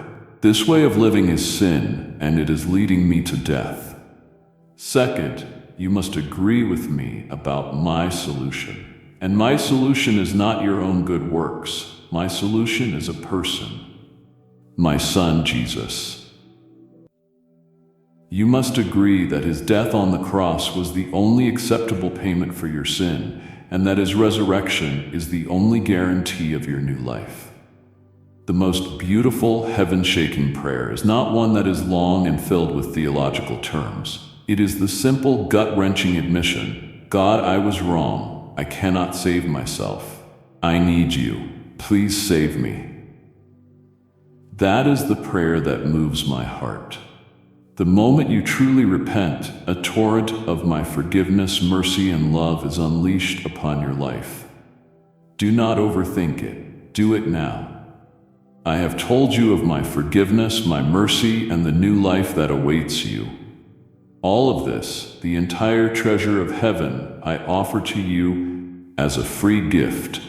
It is completely, absolutely, 100% free. You cannot earn it with your good deeds. You cannot buy it. Its price was infinite, the precious blood of my only Son, and he paid that price in full on your behalf. So now I hold this priceless gift out to you. Imagine my hands are outstretched before you. In them is your full pardon, your adoption as my child, your eternal security, and a peace that passes all understanding. It is yours. But here's the critical truth. A gift, no matter how valuable, does you no good if you do not receive it. The hand that you must use to receive my gift is called faith. You have misunderstood faith. The world has told you that faith is a blind leap into the dark, a form of wishful thinking. That is not my definition. Faith is not a blind leap. It is a supremely logical step of trust in a supremely trustworthy person, me. It is choosing to trust my character and my promises more than you trust your own fluctuating feelings or your confusing circumstances. Faith is hearing the accuser whisper that you are too sinful, and then choosing to believe my promise that the blood of Jesus cleanses you from all sin. You may be thinking, "But my faith is so weak, I am full of doubts." My child, listen to me carefully. The power is not in the size of your faith. The power is in the object of your faith. Even if your faith is as small as a tiny mustard seed, if you place that tiny seed of faith in me, the all-powerful, promise-keeping God, I will honor it. A small faith in a great God is infinitely more powerful than a great faith in your own abilities. I am not asking for perfect faith. I am asking you to simply come as you are with the faith you have, however small, and place it in my hands. Pray the most honest prayer a person can pray. The prayer of the desperate father in my word who cried out to Jesus, "I believe, help my unbelief." He acknowledged his doubt, but he chose to believe anyway. That is faith. So stretch out your hand, however much it may be trembling. Receive the gift. For your entire life, my child, there has been a throne in the center of your heart, and for your entire life, you have been sitting on that throne. You have been the king or queen of your own small, chaotic kingdom. You have made the decisions, set the agenda, and tried to control the outcomes. You have fought desperately to manage your own life, to be your own God. Now I ask you, with all the tenderness of a loving father, take a good hard look around at the kingdom you have built under your own rule. Is it a kingdom of peace or a realm of constant anxiety? You have been a poor, tired, and overwhelmed ruler. The burden of this kingdom is crushing you because you were never created to rule it. This is why the act of repentance and faith must be accompanied by a third decisive act, the act of total surrender. Surrender is not a popular word in your world. It sounds like defeat. But in my kingdom, it is the secret to victory and the very definition of strength. Surrender is you finally willingly stepping down from the throne of your life and inviting me, the rightful king, to take my seat. It is the moment you stop resisting me, stop fighting for control. It is you handing me the broken pieces of your life, the failed plans, and the overwhelming problems, trusting that I, the master artist, can make something beautiful and whole from the mess you have made. You have wanted me to be your savior, but you have been resisting me as your Lord. You want me to be your emergency service, but then you want to go back to ruling it yourself once the crisis has passed. My child, it does not work that way. I cannot be your savior if you will not let me be your Lord. The two are inseparable. You think that surrendering control means losing your freedom. True freedom is not the absence of authority. It is living under the right authority. True freedom is found in becoming who I created you to be, and that can only happen when I am on the throne of your life. So pray the ultimate prayer of surrender. Father, not my will, but yours be done. Abdicate. Your true king is waiting to reign. This moment, this conversation we are having, is the opening of a door. It is the beginning of a lifelong conversation that will change you from the inside out. Answering my call means entering into a divine dialogue, a relationship that is built and sustained through communication. This communication has two main parts: prayer and worship. Forget everything you think you know about prayer. Prayer in its purest form is simply you talking to me and me talking to you. It is a conversation between a child and their father. I want you to talk to me about everything. Tell me about your day, your worries, and your anger. Pour out your heart to me as you would to your most trusted friend. And then there is worship. If prayer is you speaking to me about your life, worship is you speaking to me about me. Worship is the response of your heart when you pause and remember who I am and what I have done for you. Worship is looking at a sunset and whispering, "My God, you are an incredible artist." Worship is facing a difficult task and declaring, "You are my strength." It is the act of acknowledging my power, my goodness, and my infinite love. This ongoing conversation of prayer and worship is the very engine of your transformation. Learn to speak my language, my child, not a language of fancy words, but the simple, honest language of an open heart. Let your very life become a continuous running conversation with your Creator, who is also your Father and your best friend. You have been speaking, and I have been listening. Now you must learn the other, often more difficult, half of the dialogue. You must learn to be still and listen for my reply. Your life is filled with noise. The alarm, the chatter, the television, the endless notifications. You have lived in a state of constant auditory and mental clutter, and in all of that noise, you have left no space for me to reply. You've been shouting your requests into a hurricane and then complaining that you cannot hear my still, small voice. I speak in many ways. First and most clearly, I reply through my word, the Bible. As you begin to read it regularly, it will no longer be a static book. It will become my living voice to you. Second, I reply through the gentle prompting of the Holy Spirit who lives within you. It will not be a loud audible voice. It will be a quiet nudge in your spirit, a sudden sense of peace about one decision and an unease about another. Third, I reply through the wise, godly counsel of my people, the church. Finally, I reply through the circumstances I orchestrate in your life. I am the sovereign Lord of all history. What your world calls coincidences are often my divine appointments.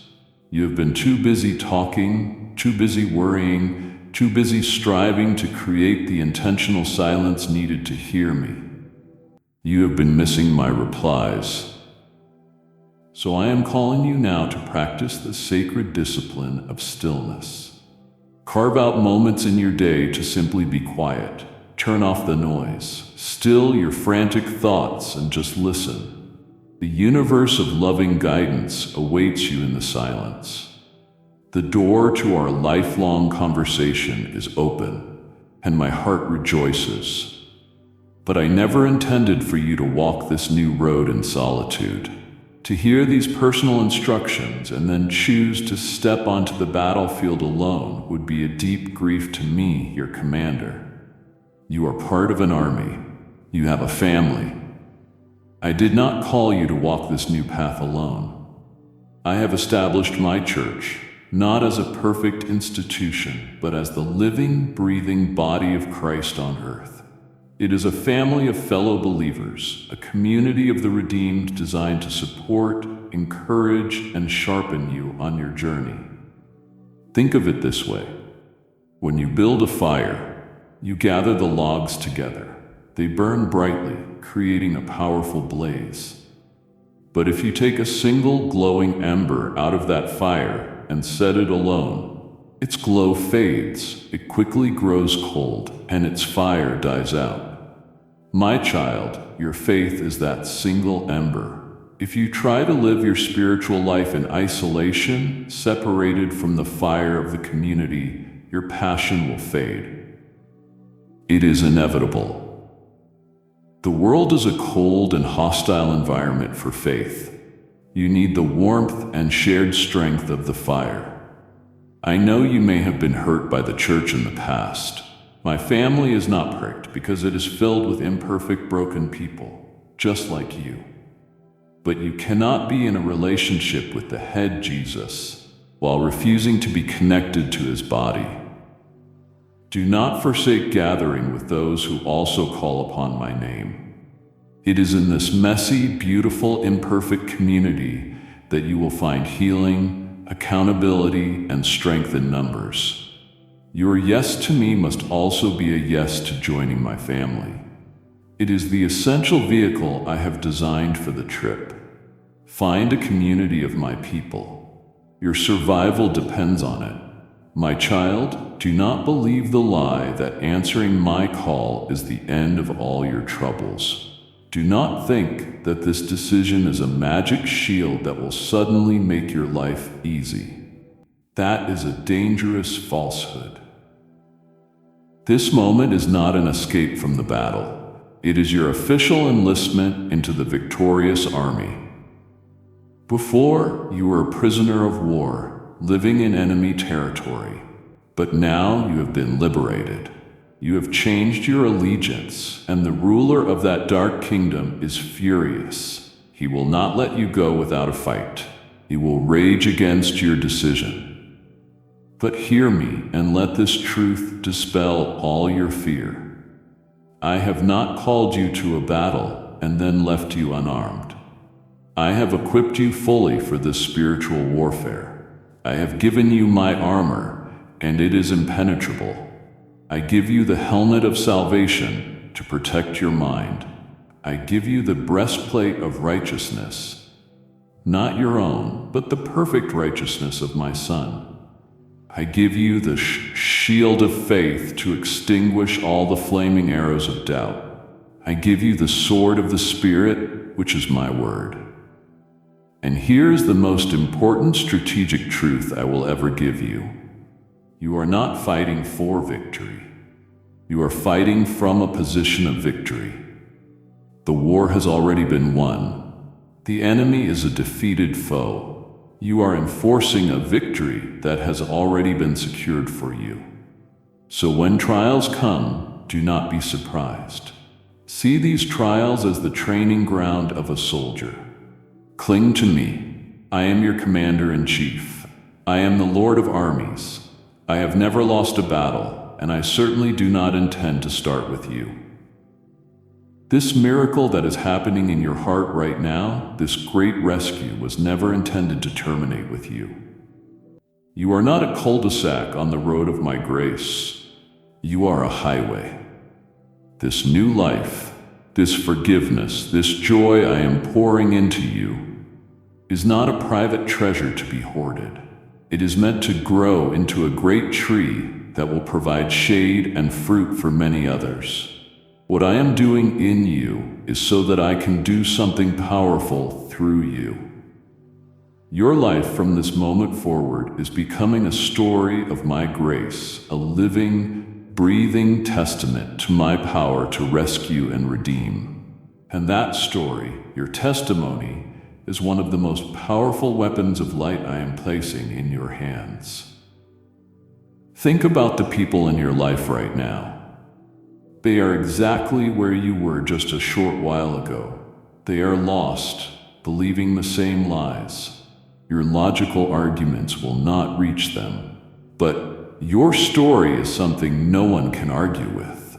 When they see the genuine change in you, when they see a peace in your eyes that was not there before, and you tell them with humility and honesty, I was broken, and He made me whole, you are building a bridge of hope from your past to someone else's present.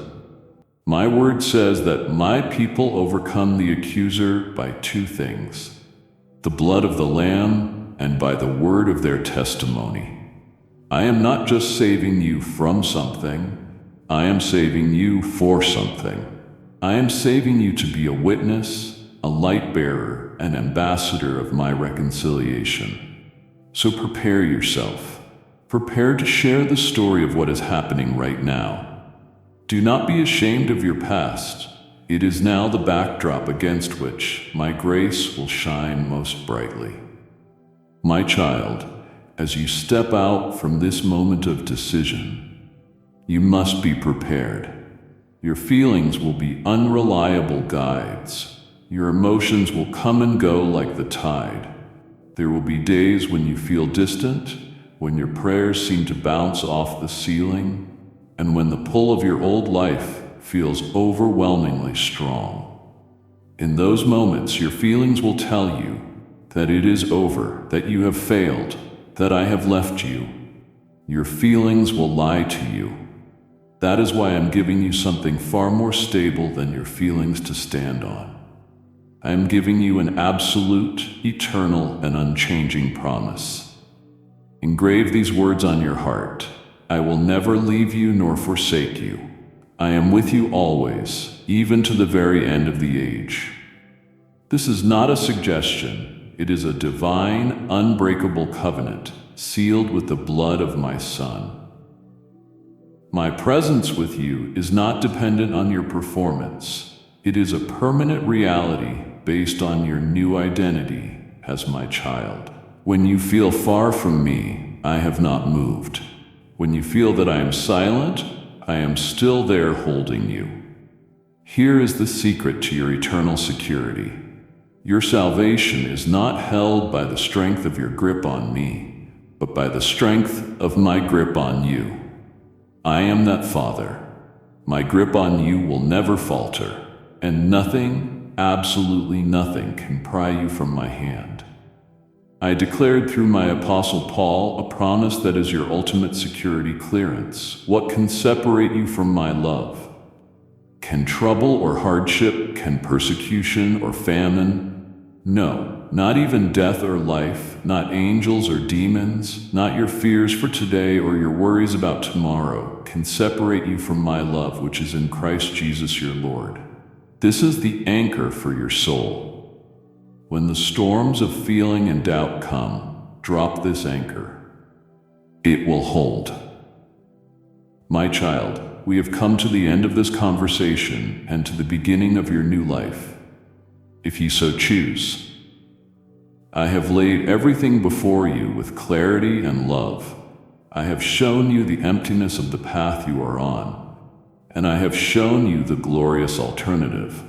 I have revealed the incredible depth of my love for you, and I have laid before you life and death.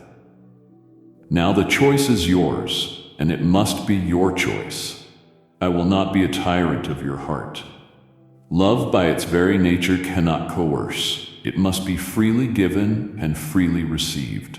I have created you with a free will, the most beautiful and most dangerous gift I have given you, and I will not violate it. I have presented my case. I have issued my loving, urgent invitation. Now I will stand back and wait for your verdict. At this very moment, all of heaven is holding its breath. The angels are silent, waiting for the return of one of my lost children. They are waiting for you. This is the final call. The invitation has been given. My arms are open wide, just as they were on the cross. The path home is clear. What will your answer be? Do not deceive yourself into thinking that no answer is an answer. Silence is an answer. Let me think about it is an answer. Your eternity hangs in this single sacred moment. All of my warnings, all of my promises, all of my love, and all of my sacrifice have led you to this point of decision. What will it be? I am pleading with you now with all the love in my Father's heart. Stop running. Stop hiding. Stop striving. Turn around. Speak to me, my child, now before it is eternally too late. Come home. If your heart has just answered yes to my final call, then your new life of obedience begins with this next command. There are countless other children of mine still hesitating at the door, and this message is the trumpet call they must hear before it is too late. My word asks, how can they hear unless someone is sent? Today, by your giving, you are the one who sends. Your gift provides the oil for the lamps that light the way home. I will see this sacrifice, and I promise the windows of heaven will open over your house. This is the first fruit of your surrender. Answer this call to give through Super Thanks, membership, or the link in the description, and partner with me in my great rescue mission. Now, my child, this final call demands a response. Do not let this moment fade into a memory. Make it a monument. Let your first act of turning back be a bold declaration, shattering the silence you have kept for so long. Go to the space below and let your own hands testify to the decision of your heart for all of heaven and earth to witness. Type these words and make them your own. I hear the call, and I am coming home. Do not delay, for this declaration is the sound of your chains breaking. Let it echo now. Amen.